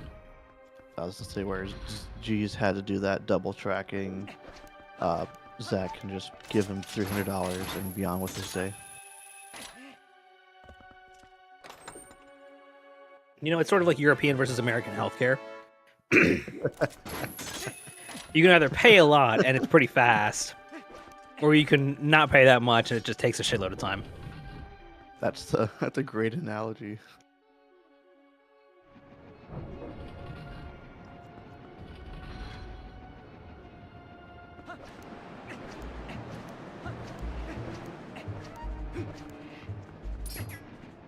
Skipping this Argorok cutscene here.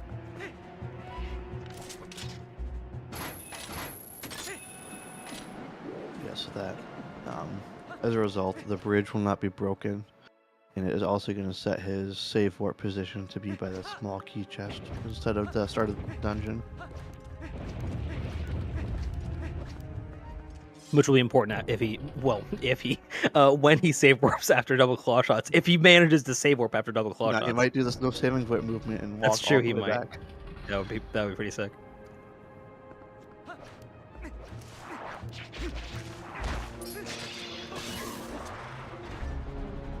R.I.P. that Serpent Baba. I think it's extremely comical how they fly off the side into the void.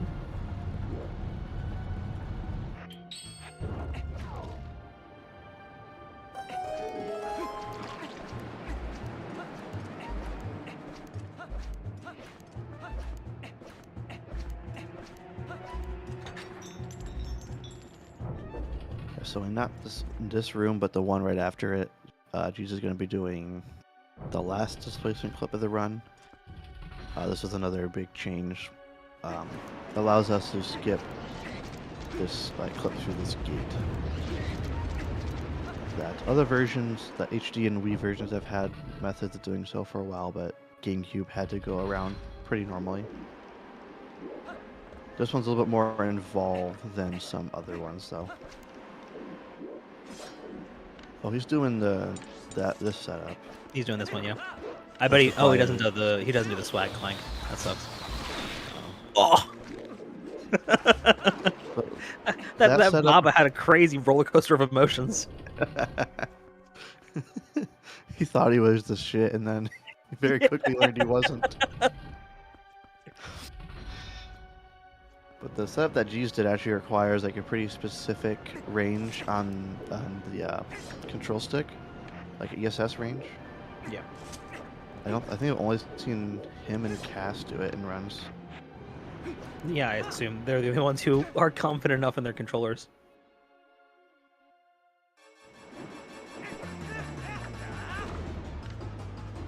Doing the Wabi setup. Very easy. Technically loses time to fast free aiming, but it is just optimal Wabi setup is it's to the point where you would have to be insanely good at freehanding to beat it. Yeah. Most people switched once that setup was found. There are still a few oldies who prefer to stick with free aiming, but the vast majority of runners. More fun, you know. I like the setup fine, but free aiming is fun.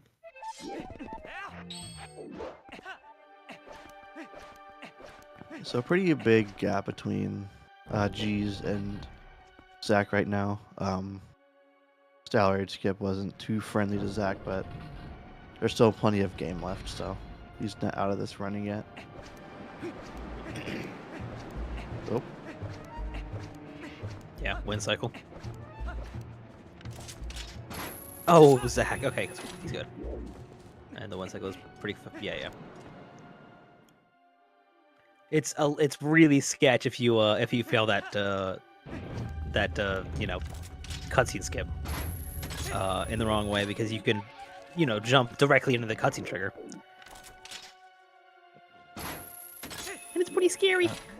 They're in the same room right now, just doing different things. Yeah, I like the West Bridge thing. He's doing kite clip. That works. Kind of clip through this grate. It's a great grate. Easy trick. Great. It's super easy and fun, and it skips a really annoying segment. Dude, it is. That LJA outside is kind of stupid, and the lag you get opening that door is the lag and just the claw shotting. I hated that aim so much.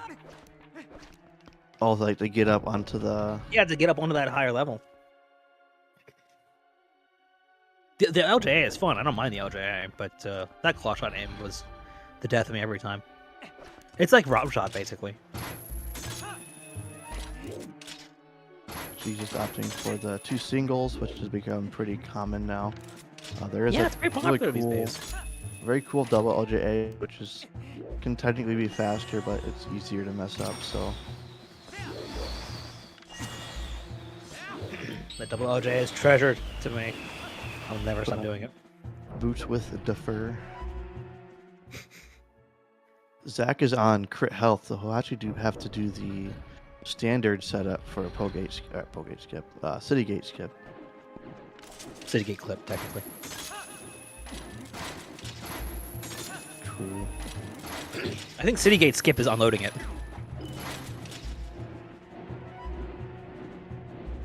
They just call that gate unloading, by the way. That's not actually what they call it. Neither of them doing the swag clank method. Disappointing. Oh, he didn't have enough health. Yeah. Yeah, he needed to drop onto that top level first, and then yeah. E44. To be honest, I wasn't even thinking about it, so I can't fault him. I wasn't either, but if I had heard the crit health chiming, I would have been like, oh, right. Well, at least it's not Ocarina of Time or MM, and he will still spawn in the same room. They didn't have having convenience technology yet.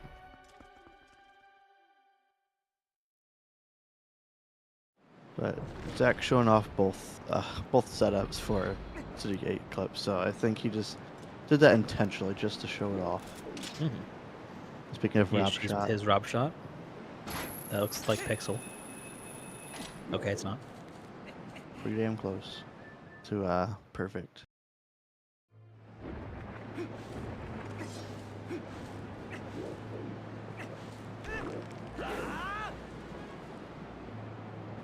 Oh, Geese does. Never mind, I'm stupid.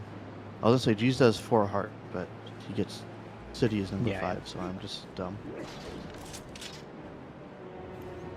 Zach also doing the lobby setup and nailing it. Yeah, Geese is making sure to not claw shot our rock in the first 2 frames. Unfortunately.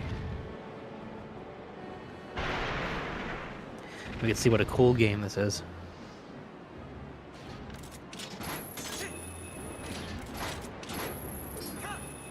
Oh, that works? That's cool.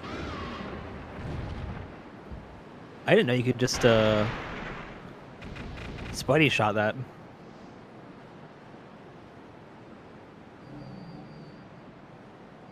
Oh yeah, I guess we do have that on Terran.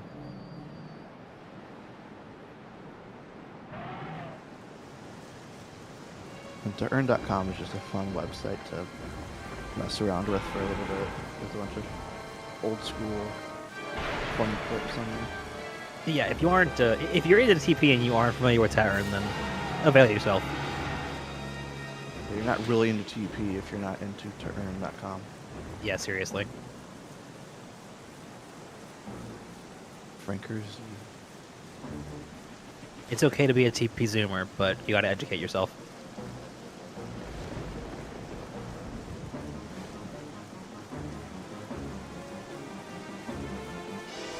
Zach going for like the exact optimal pixel of oh nice double hand grab too.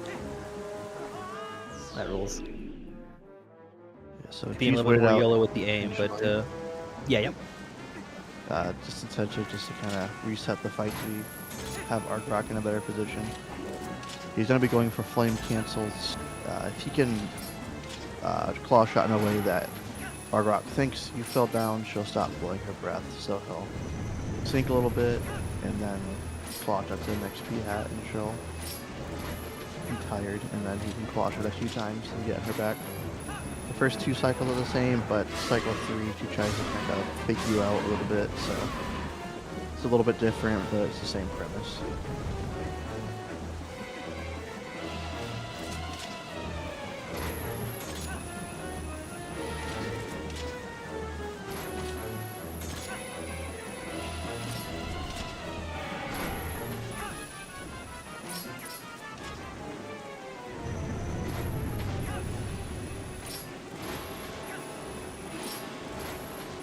Okay, sorry, I forgot I was commentating a race for a second.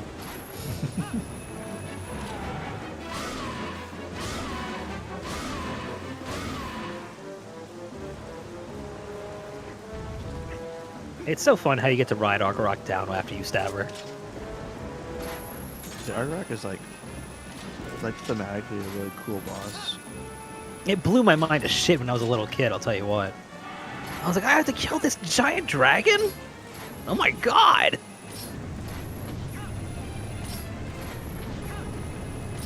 That's sort of the effect of most of these bosses. It's extremely impressive to a child. Oh yeah.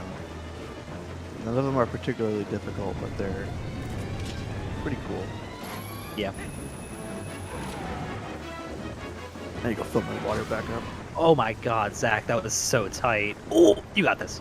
Oh, just a little bit late. That sucks. A little bit to the left would have saved that as well. But that claw shot onto the very top angle. Okay, that was gonna be another round almost. Oh, on the very top angle of that fan was so sketch. I was scared. Would have been even slower because he would have been caught on that fan's cycle. Because you can't just drop down onto a ledge off that one. And a little glitch there, got him.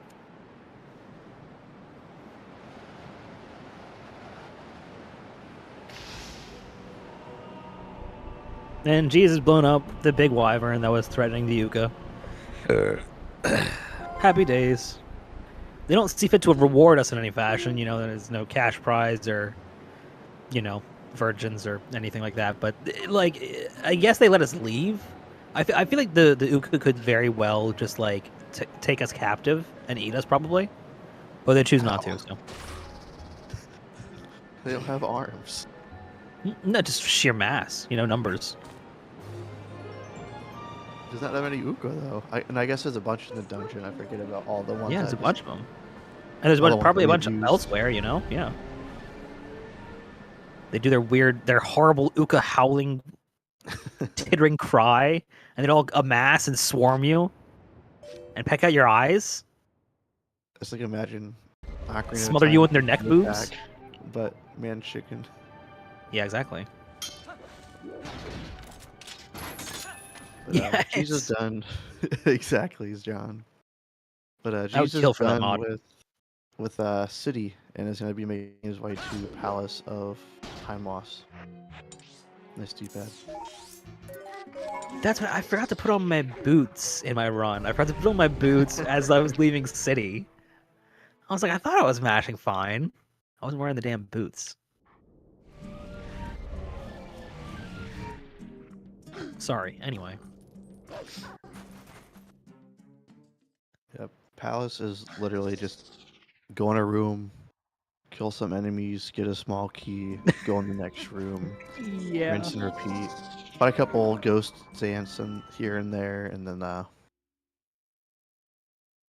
go fight real Zant after getting more small keys. Yeah, 7 small keys in total. But you also infuse your sword in butter, so I guess there's that, Yeah. I suppose. Dip it in a big old vat.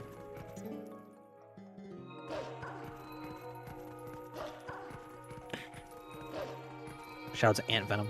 Unless he's canceled or something, I don't know. I feel like Ant Venom is pretty low on the list of guys who would have gotten canceled by now, but the possibility can't be discounted. Yeah, there's unfortunately a non-zero number of those OG guys that have them, so let's hope he's not on that list. See if G's got the cool single attack kill on that Zan mask there. It's kind of precise. You have to be like in a specific position when the attack goes off, I think. And the problem with that is that the Zan mask is trying to blow you up with a laser. So you have to time such that the attack goes off in the right place, but also you don't get hit by a big laser. Yeah, and it doesn't work on every Zant head either. Not all of them like jump up and down, or like bob up and down, and you need the ones that bob because you need to get underneath of it enough to get to that position that Prince had mentioned.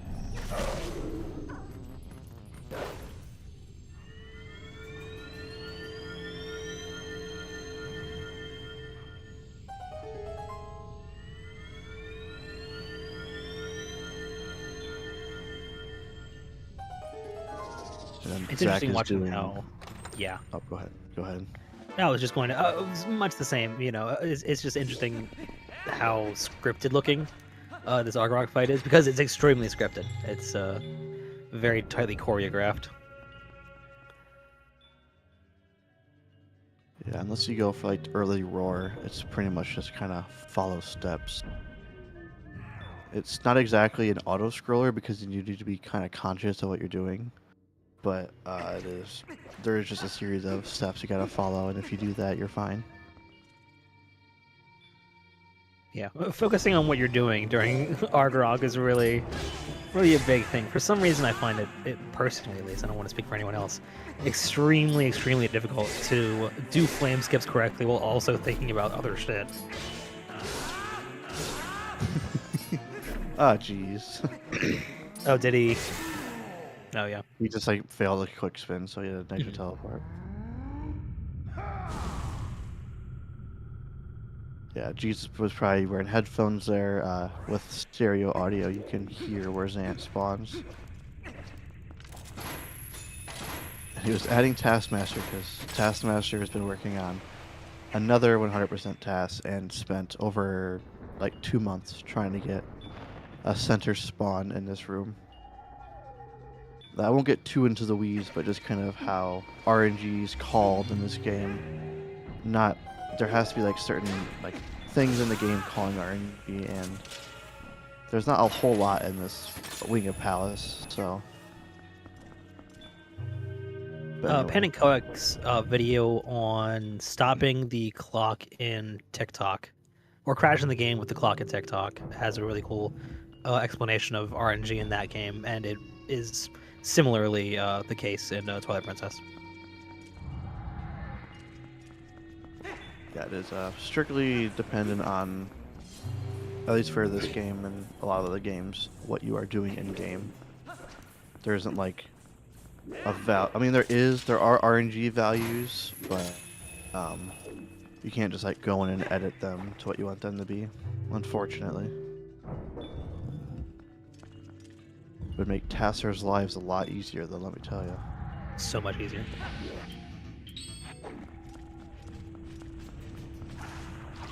Not that we give a shit about taskers at all, really. Nah, they can eat one. Those weirdos wasting months of their lives on one little speed run. It's supposed to be fast, man. Imagine being so pathetic. Right. Shout out to Beast's Majora's Mask task that came out recently, I think 2 days ago. Yeah, that was cool. Not Twilight Princess, but, topical. No. He's at least done a Twilight Princess task, so he's at least met his quota. At least one, yeah. He might have organized a task competition at some point with Madeline. Once or twice. Yeah, so there's about 5-6 minutes between. Whoa, wings sync. Yeah, they're exactly one wing apart from each other. Yeah, they're mirrored. Anyway, sorry. It's one of them's on Wii, right? Yeah, exactly. I mean, yeah, G's is on Wii. Every time he says yes, he has Wii. Wii. I guess the stupid room. This room is kind of stupid, hence the name.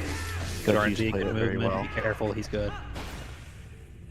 There, That jump onto the third platform was a little bit sketch, but he's, not too bad. There's 4 different head positions, and It's a lot more than 4.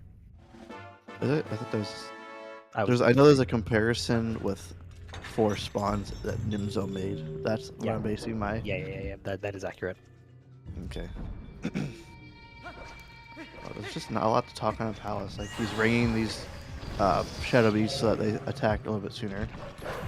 Or rather, they don't attack him when he's walking by so that they can come after him. That's right. Nobody's here because they're all at GDQ. I forgot. Oh yeah, I forgot about that. That's why everything's so dead. Jackasses. Losers. Definitely don't have mild FOMO because I wanted to go, but I couldn't. Real.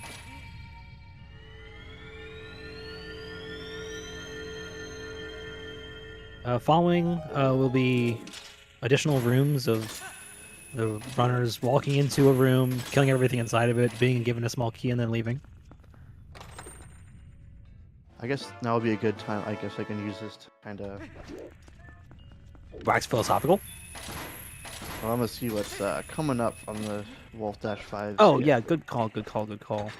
So it looks like right now we have this one. Tomorrow there are 2 main bracket quarterfinal matches. There's Bull the Beast versus Andy, and then myself and the Damja. As of right now, there are no comms, so I don't know if those will be restreamed. It's looking like probably not. Please commentate our Wolfdash races. 8th, we have Redemption Bracket. Actually, that race is not happening. There's still mirror synced, by the way, because G's does counterclockwise slashes and Zach does clockwise. Zach also missed the throw in the first Soul Room, which G's missed a minute ago. A match I do want to kind of mention is that on July 10th at 1:30 Central, Glubbers and Sparkle are going to be having a Wolfdash match, except we're doing theirs from GDQ, so I'm curious if they're going to do that in any interesting way. I know they'll be doing it in the practice room together, but I wonder if they'll get commentators from GDQ. Yeah, I wonder... Yeah, I don't know how. I wonder if Adef will be there. I'm sure he will be. No, in the room with them while they're. Oh. Yeah. Ideally, he's commentating. Adef and Spike commentating a Wolfdash race would be pretty cool. That would be awesome. Actually, does Spike know TP? I don't think he knows much TP. He does rando. I know he did a rando with Jim a year or 2 years ago, whatever. Yeah, he did do that rando at on main.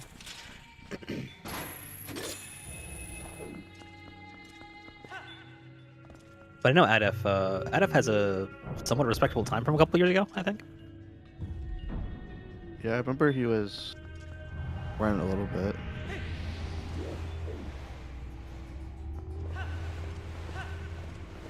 Shout out to everybody at GDQ.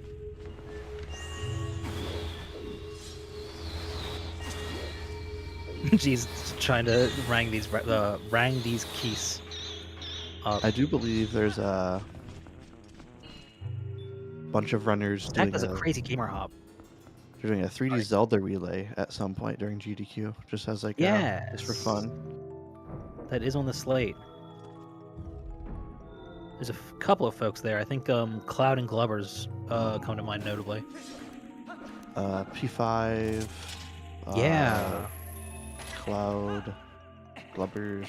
I think EJ is doing a run. EJ would make sense. He's in that crowd. Pippi is doing Skyward Sword. Yeah.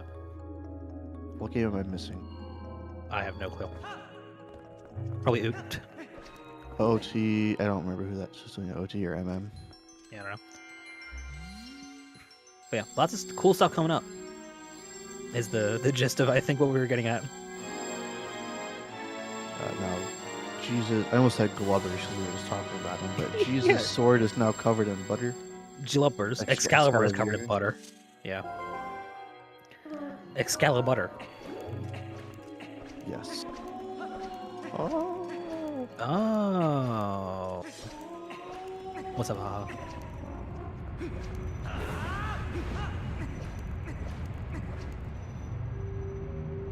Rolling before quick spinning makes the targetless quick spin a little bit easier because it normalizes your angle more.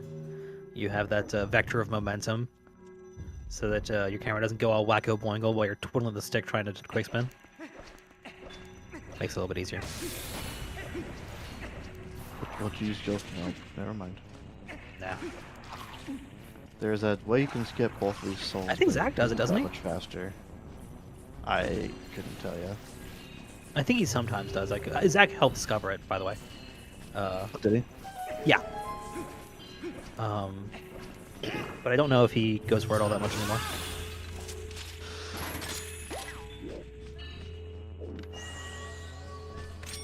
Goose is really right on his ass. Jeez. Keys was getting some FOMO. Wanted the attention. Got the triple mask slash with the first slash, but missed the second slash. So half points, I think. I don't think it's 5 minutes. I think it's 3-ish, 3 or 4. It's about 5 minutes. It's quite a bit. It's probably probably 4 to 5 minutes. 5 on the other end. Yes. He doesn't have splits, so it's hard to like. Yeah, Jesus doesn't have splits up or anything because he's fucking focusing. I kind of prefer picking up the keys for that LJA because it helps me time it. I noticed this in my race the other day. 429.71 apart. Thank you, John. Hell yeah, man. I'm going to take those numbers as accurate without question. These guys are going to be going and getting the Farzan mask first because they're professionals and they want to keep on that cycle, save those, you know, two-ish seconds. And he's standing on the edge of the platform here to try and get this platform. Or this ant head also spawns sooner. Oh yeah, that's right. I forgot. Yeah. He didn't like his angle there, yeah. Because you run the risk of clanking off the wall with that LJ, which bunks you directly back into the void. Yeah. Except for HD, there is sword clanking. So yeah, Jesus now ascending this sort of little jungle gym area behind here while he's on the clock from those ant masks. Yeah, so he's going to be, after getting the small key, he's going to be jumping down and attempting to kill all 3 of them before they despawn. That was a really cool, like, blind L-slide claw shot grab there from Zach. Looked very stylish. Yeah, very good from G's as well. Yeah, really cleaned dispatching of those ant masks. It can be kind of a mess with how many enemies can kind of clog around you. Yeah, and also it's just sort of awkward, the movement, because the roll spacing isn't very optimal, and there isn't an amazing cue of like where you really should stand for that second group of masks. Mm-hmm. So most people are just kind of spraying and praying a spin. So, I guess, speaking of cycles, Jesus is going to be trying to make an early platform cycle in this room. There's a platform up top that is moving back and forth, and he's going to be trying to make an early cycle on that. So I'll have a few LJAs to kind of speed things up a little bit. Yeah, he didn't call midness, so these LJs and this LJA here, very cool. This is all getting him onto that cycle. This is all very tight. Oh, he did a C-up cancels and then adjusted his vertical. Yep. The C-up cancels were just to get his vertical angle so he could target the very low end of the P-hat. Well, not the P-hat, but the medallion, but it's not that big of a deal. Only the way you can like make it a little bit faster is by killing that Zant head before this one as soon as you can, just so that this one spawns sooner, but that's getting down to the minute time saves. Yeah, that was pretty optimal, all things said. And he obtained his une petite clé, so. Oh my goodness.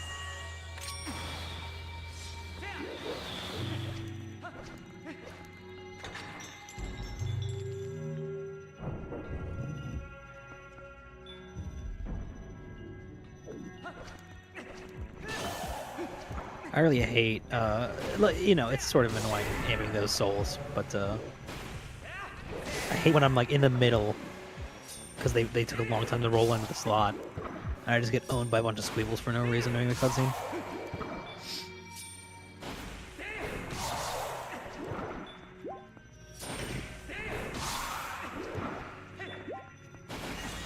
He's just getting a little bit of health.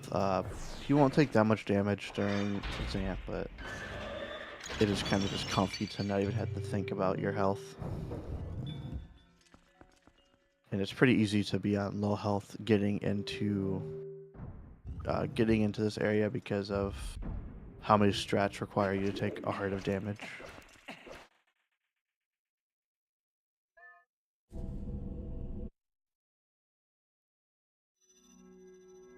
This is Zant's long text. Mon Dieu. And I believe this little scene here when he rises up is super long for some reason. Yeah, he stood there for a long time. Zanto, usurpature.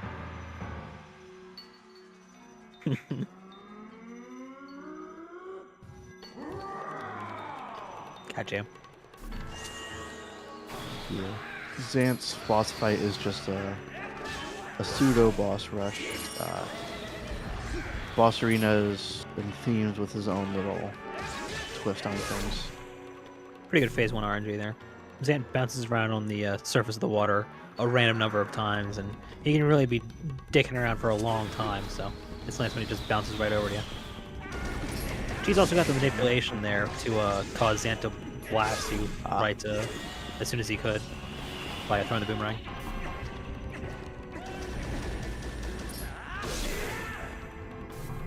There's a 2-frame window to get where you can kind of like hold mid combo to get a 1 cycle, but you have 2 frames, so it's kind of precise. Yeah, a little tight, a little annoying. Zach needs to be careful here. to not get hit, so you should be okay. It should be that big a problem because all the. You might want to do a spin. I don't know about. Okay, I don't think we'll get attacked out of this cutscene, but it's possible. Please don't get hit. Okay, cool, yeah. That Korgok was like swooping down, so. Yeah. Meanwhile, G's is doing Morpheal phase Zant without water bombs, which is similar to Morpheal without water bombs, but or without Zora armor. Which is similar to Morpheal without Zora armor, except there's lasers shooting at you, and you have to avoid getting blown by a nose. Oh my.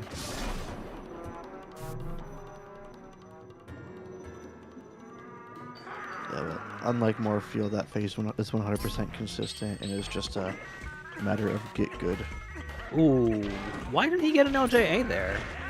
I'm guessing it could go out of bounds. It might have been a little bit early. It seemed like it went out of bounds. Oh, The targets might have been kind of close together to the point where it didn't go far enough out of bounds or something. We have the Bozetta phase, which is the only reason you got the ball and chain. Yep. It's fast in other areas, but this is going to require use. Yes. If you somehow manage to find a way to beat this phase of Zant without the ball and chain, keep it to your fucking self.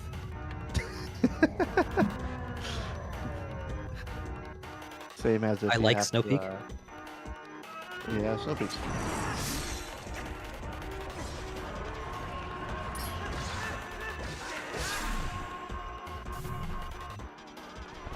Zach is still in balance with a quarter hard, man. I love that. What a badass.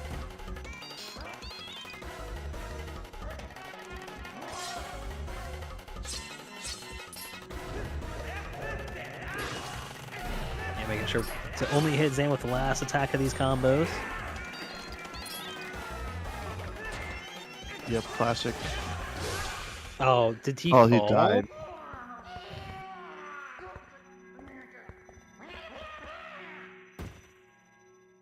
That's maybe failed the last LJA. Oh no, Zant and Zach both died. They both sad. Yeah, he got all the way up top, so he must have failed the LJA, I'm guessing. Early on the LJA. That's my guess. Look at this insane LJA he's prepping for. Oh my god. New tech, holy shit, whoa. Yeah, luckily there is this platform of shame that brings you all the way back up. But yeah. You aren't exactly wanting to take it. Yeah, no, of shame is really an extremely accurate adjective. There are a lot of like shameful journeys in this game now that I think about it. Trudge of Shame comes to mind immediately.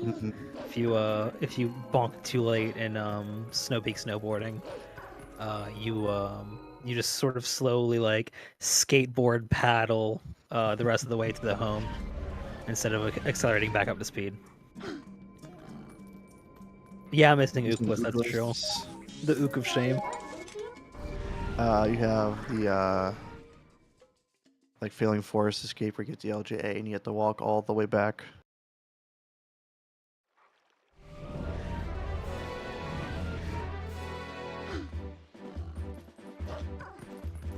racking my brain for other ones. Geez, here performing the final mailman skip of the run. There it is. Sayonara, mailman. We never knew you except for Zach. Except for Zach earlier. And that was only because of the bokoblin. A million people in Jesus' way. Inoptimal pedestrians for sure.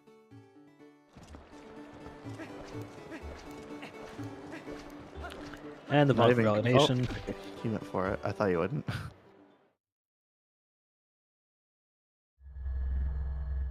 It's like a classic meme when the TP community of bonking into that cutscene to quote unquote validate your run. That was probably one of the first TPN jokes to which I was ever exposed.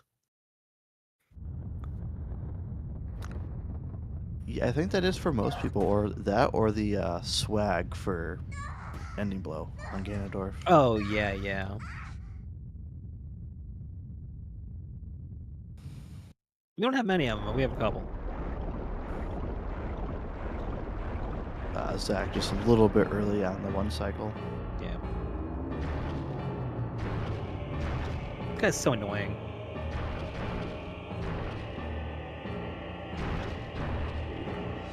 And geez, on Squidna, that's like the pretty good end of the run bathroom break. Really good end of the run bathroom break. Plenty of time to wash your hands. Yeah, it doesn't require Wavebird strats, and you don't do hand wash skip or nothing. Yeah, Moorfield, depending on your bladder. Yeah, you got a target there, Zach. Moorfield, depending on your bladder strength, you might have to go for a hand wash skip here and there, but Squidna, nah, you're good. Those silly tap swims from Zach. You didn't really see tap swimming a whole lot in 90% now, unless you do pillar clip route, but... I was about to say, I tap swim all the fucking time. What are you talking about? I tap swim my little heart out.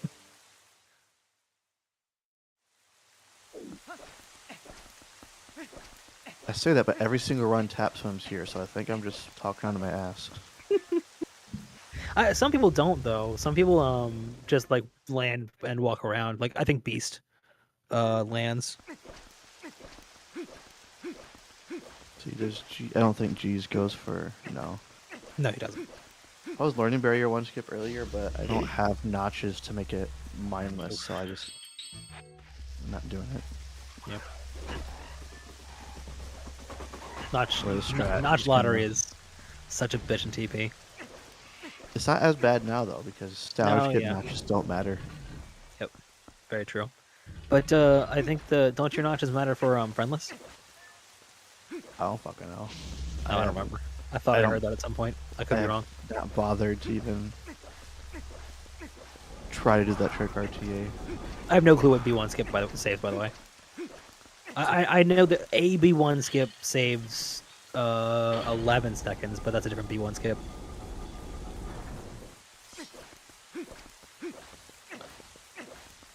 It's not that much.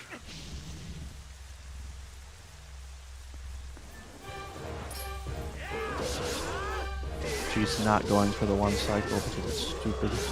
Real.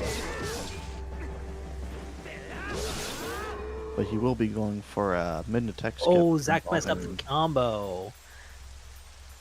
That's a little bit annoying. He recovered just fine. You just gotta spin the win at this point. He's gonna try to back it up, yeah. And he does. Oh, I don't think it did. He got interrupted on that last hit. Yeah, not the worst thing ever, but really annoying.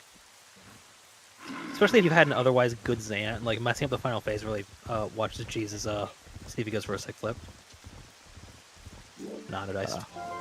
He'll probably still save warp though, because I think he does. Does he do mem card stress? I don't know. I think he does. Yes, he does. So we never really touched on it, but it's pretty.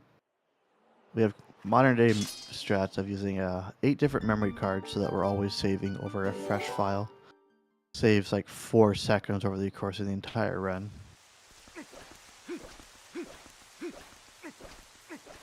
But Yeah, sorry.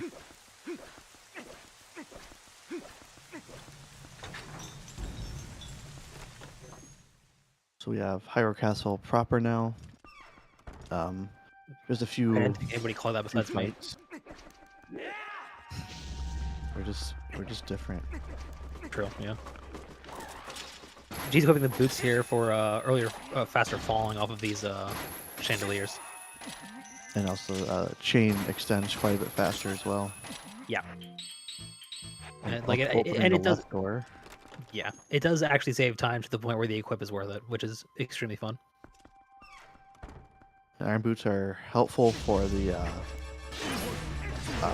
save warp too, because you can mash backflip using Black Wind and iron boots to increase your chances. So, good dark net fight. And here's the final opportunity for the postman to make an appearance. No dice. We at least had one appearance from Zach earlier, so. Yep. See if G's goes for this super fast puzzle or just a normal fast one. I don't know if he will. Well, it's I guess you might be a little bit ahead. Oh, sorry. Yeah. No, you're good. I'll delay my commentary slightly. It was like half a second, maybe. I can't believe that Zach didn't validate his run. He tried to, but he just kind of slid off the wall. I assume he left a smear. R.I.P. those dino. Oh, R.I.P. Yeah. Oh, I think he those knew he dino- didn't kill it. So he'll need to turn a little bit to open it. Oh, I guess not. Yeah, when during the cutscene, Link actually like turns a little bit to face the dudes dying. So let's see how stupid this Aerofos is. Very normal. Average intelligence. Oh, yeah. For some reason, that last hit just doesn't hit on the way back. Sometimes, well, it has to do with exactly the timing with which you hit the Aerolphos and, you know, when it's going to do its stab attack. Yeah. Aerofos damage in general is really stupid. Like, it's fucked up. Like, even if you're like, the shield is reflecting the ball and chain, you are still damaging Aerofos. It's just a very small amount. Nice. Nice. Ever the showman. Thank you very much, jeez. Uh-huh.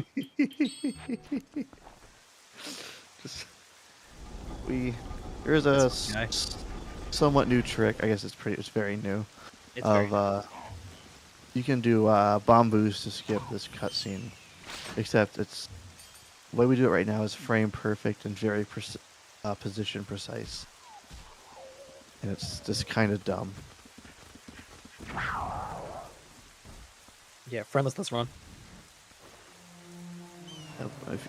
Spicy did it during his pools race, but besides that, yeah, or I think it's been one other friendless. I don't remember. A couple people have like psyched us out, but I don't think anyone's actually gone for it. I'm not sure now. Second guessing. I could be wrong though. I haven't watched every single match. I'm struggling to remember, but maybe it was just spicy.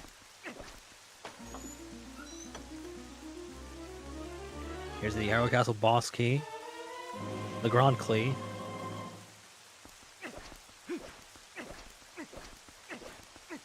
That gets us into the door that goes outside, so kind of weird and bad design that they locked the door that leads outside. You could just be outside and then, you know, go up to the, you know, inner sanctum. Unless they have like anti-air defense or something.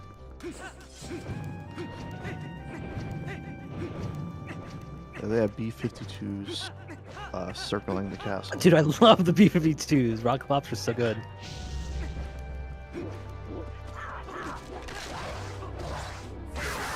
So now we just have the Ganon's castle tower climb. Oh, Zach, that sucks. Oh, did he die to KB? He did, yeah. Rip. Yeah, he was doing. I don't. It looked like it was some kind of one cycle adjacent kind of thing, but I couldn't tell what it was.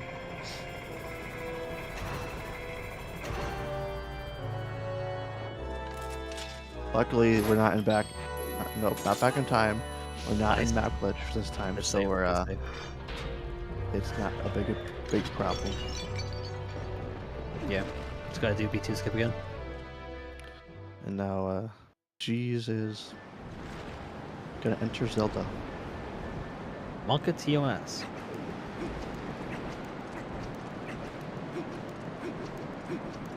Nice rolls. Yeah. And that's kind of what we meant by the one cycle is kind of stupid. Is at least in my experience, I could never get to be consistent. And Jeez was careful to not pull the item wheel on the frame that the text appears. That's it.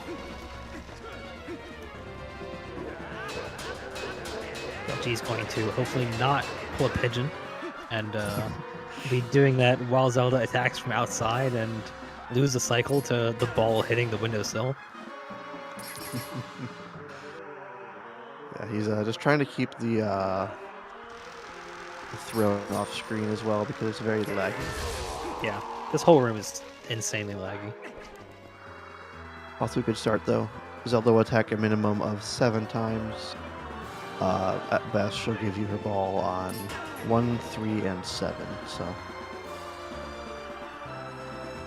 you can give a little Link suit dance while he waits. Yeah. This is a pretty fast Zelda so far. In this game and just speedrunning in general, I love how people find ways to waste downtime. And it's especially my favorite things about tasks. Oh, oh. He got off axis there. Okay, there you go. Yes, that's turns.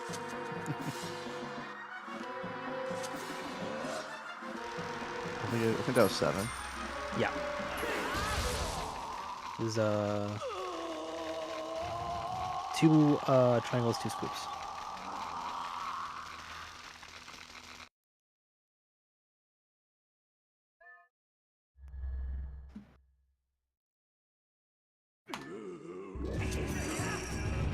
Jeez. What? What happened? Yeah. Did he? I don't think he. With his analog stick? I don't know. He just kind of threw it dead straight though. Weird.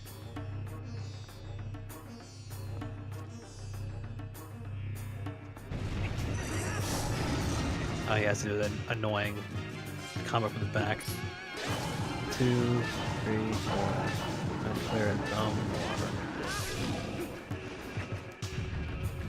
Yeah, you can kind of hit him from the back. It's kind of cool. It is pretty cool when you can hit him from the back. Yeah, I agree.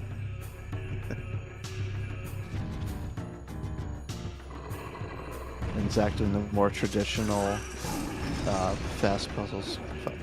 Yeah, fast losing an puzzles. entire second to G's. He's just Lord. dropping random bombs because he can. That's pretty This is cool. really embarrassing if this misses. Oh, it sucked. No, Yeah. he's good. Yeah, so Jeez was doing specific attack combos so that this last phase he can just do one B attack with dash speed and he'll be all good. That exact thing you mentioned about Link turning to face the dying down alphas happened to Zach just now. I didn't know about that until I did my review with Badamjet and Beast a few weeks ago. I didn't know about that until a couple of minutes ago when you mentioned it. It's the same thing in like Palace. Like when you get the small key chests, Link will Oh, yeah, get sure. that chest lower down and the one on the upper ledge. The small key appears first and the one at the ledge is second, and Link actually turns to look at it. So if you're like right on the small key chest, you might turn too much. But horseback cannon. Yeah, this pattern eye. Yeah, so it's 3 consistent patterns. Big turn so coming just up kinda- here, but Cheese should hit it. Yeah. So now is just the hardest boss of the entire game. Yeah, shot auto first. spins.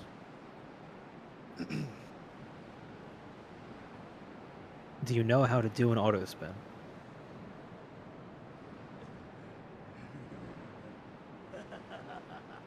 But will it be 2022, I believe. It was that long ago? I believe so. It was when Willow was learning, so yeah, it was a hot minute ago. Oh man. Yep. 2S of Detroit. My don't not wanna- Sarah Pacifisant. Unless temps diso dip. What the fuck? Utilizer said a epi. Oh well. Epi is sword.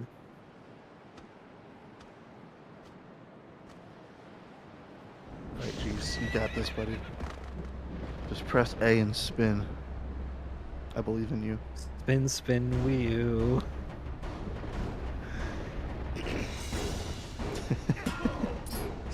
Those missing moves.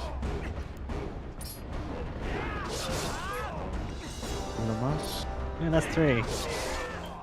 And the boots and the Ah. lantern. And GG. G fucking G. 245.46 from our French friend. Which is So G's coincidentally the time that it is for him, I think. Yeah, pretty close to that actually. Yeah, exactly. So sounds good, G's. Yeah, enjoy your rest. I hope it's cooled down a little bit over there. It has over here. Yeah, so G's is going to advance on to the semifinals for the main bracket, and he will be facing up against either Bewildebeest or Andy. And then those two guys have their race tomorrow. So Yep. Pretty exciting stuff. yep, making our way through the brackets.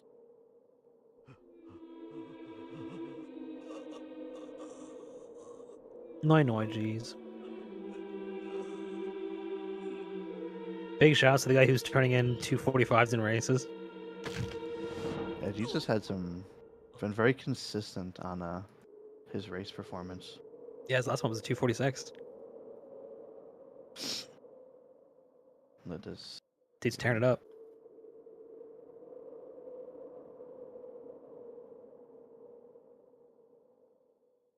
Luckily, he advanced through the text, so we hear the clonking. Jesus' average race time is a 2:45.21. That's not bad. So according to Maddie's site, he has a 26, or his win odds are 26.27%. Yeah, it's not bad.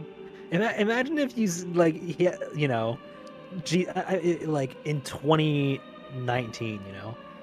Yeah, G's has an average runtime in the most recent Wolfdash of like a fucking 246. Their cocks will be blown to shit. Yeah, it's the times that runners are able to kind of piss out nowadays is kind of It's crazy. insane. But I mean, we've had like 10 minutes of time saved since the first Wolfdash, not the first Wolfdash, wow. Since the first ever last- Wolfdash. Since the last Wolfdash. Yeah. I mean, a lot of decomp has helped. Just the community in general has grown, and we're at a point where like there's so many people who are so passionate and like glitch hunting every angle that we're making insane strides that we wouldn't have been able to make, 5-10 years ago.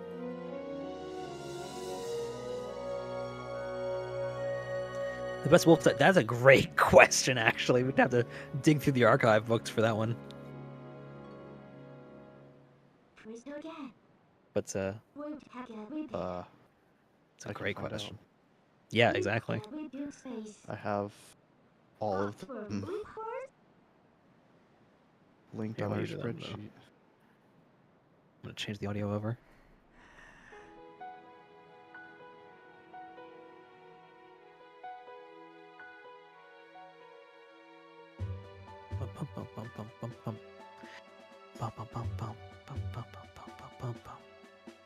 Also, answer the questions of Wolfdash 1 was organized by Adi. Ah, really? Wow, that's cool.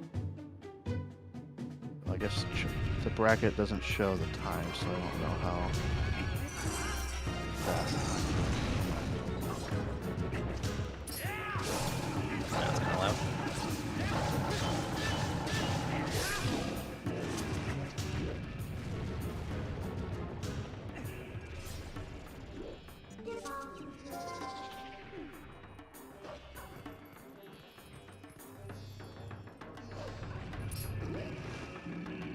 I wish I was at the point where I charged towards Beast Cannon. It's satisfying. I've done it like twice, and both times I've been like, oh, I feel so fucking cool. It's mildly terrifying though, because Yeah. you're going head first into danger, but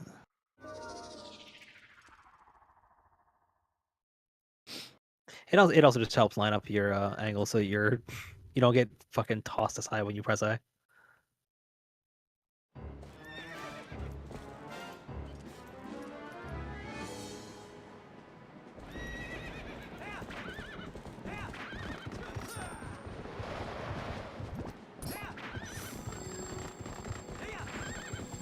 Zach's getting pad A as well. Or no, this is a different thing. He might have been. Zelda missed, because Zelda. Yeah, Zelda missed. Yeah. Oh, nice. She shot him before he got the attack off. That's convenient. That feels great. It doesn't actually matter that much, but it's always a drag to have to drop your spin for the ghosts. And I have to charge a new spin.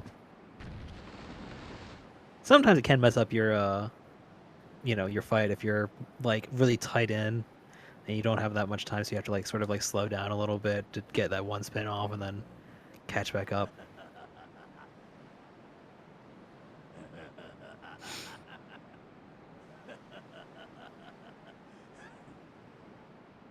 Also, where did his horse go? Any theories?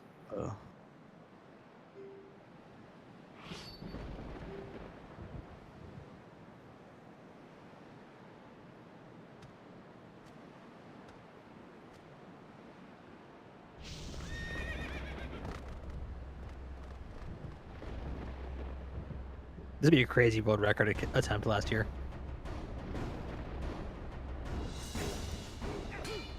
Or I guess 2 years ago now. True.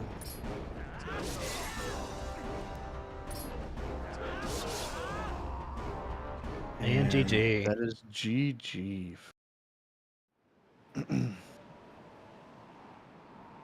From Zach. Yep. Zach, you are obviously invited into the ZSR Discord for a short interview if you like. But there is no pressure. And there he is. Wow. Hot dog. Hi, Zach. You're muted in Discord.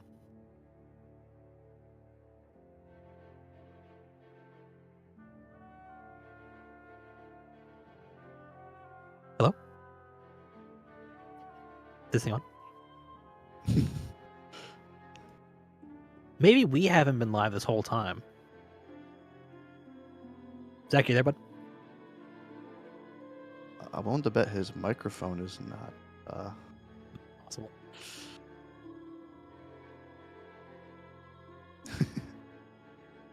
minor. There it is. Oh, that's his That's your his capture card. Yeah.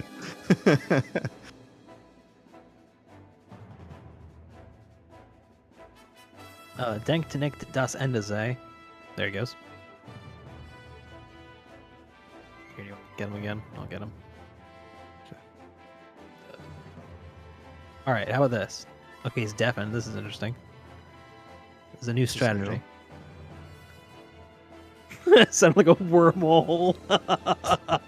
True. Pause champ. Alright, hey Zach, you there?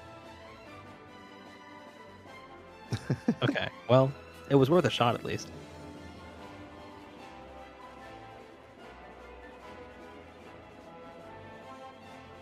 See, we'll give him another like a minute or so to see if we can get it working by the night. Otherwise, It might be like OBS just messing with Discord or vice versa or something. yeah, not impossible.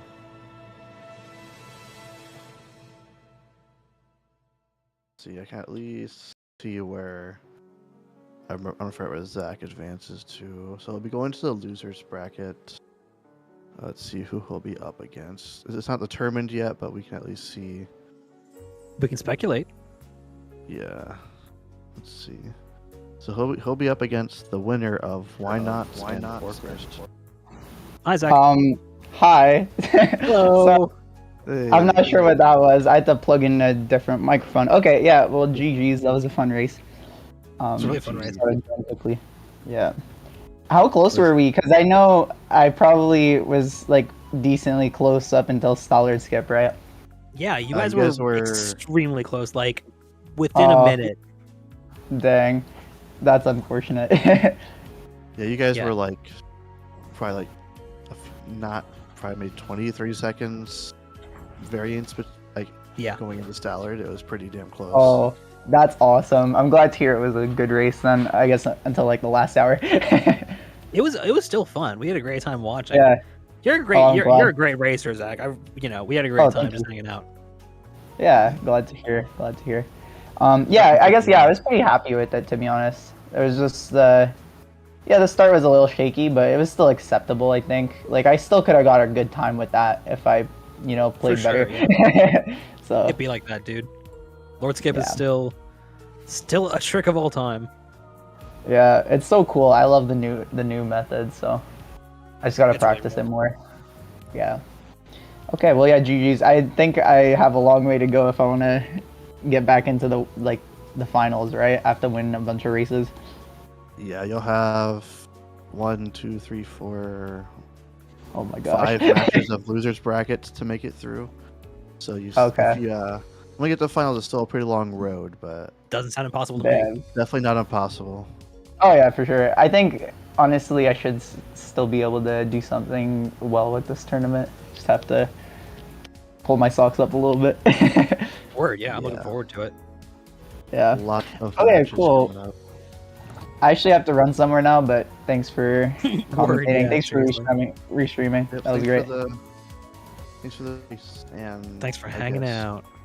with course, that, yeah. We'll probably get out of here. We'll probably raid out to some otters. Yeah, I was Yeah, about we to have say a lot we of. gotta go. There's no ZSR on right now. Yep. Out to them. There's a lot of matches coming up for Wolfdash. They're all bearing volunteers. It's hard to get volunteers for every race just because we have like at least a dozen or so scheduled at a time, and that's like at the lower end, so kind of hard to get them all on. But we will try to get as many restreamed as possible. Thanks again to Prince for helping with comms Yippee. and both of our runners. Very good race. Yeah, seriously, you guys were amazing. If you are someone who knows a thing or two about Twilight Princess, who's maybe done a run of any percent, and you have a race that is at a time that is convenient for you, or has somebody in it who you like, consider trying out to commentate. It's not difficult. They let me do it. Yeah, you can join the TP Discord, and then from there you can find the links to commentate. Or if you just go to the HDH website, Harrow Town Hall, you can just find Wolfdash on there as well. You can sign up for comms, you'll be given a role, and then you'll get pinged in the TP Discord. I have it set up to 3 days in advance to any races, so you'll definitely get plenty of notice for when races are coming up. And ZSR restreams do depend strictly on commentators, so Yeah, if ZSR doesn't see volunteers, then they won't worry about allocating restreamers. So there's a lot of races on ZSR in general too. There are 5 tournaments going on right now. There's some Skyward Yep. Sword, a couple Link to the Past, some Wind Wakers. and there's There's TPR.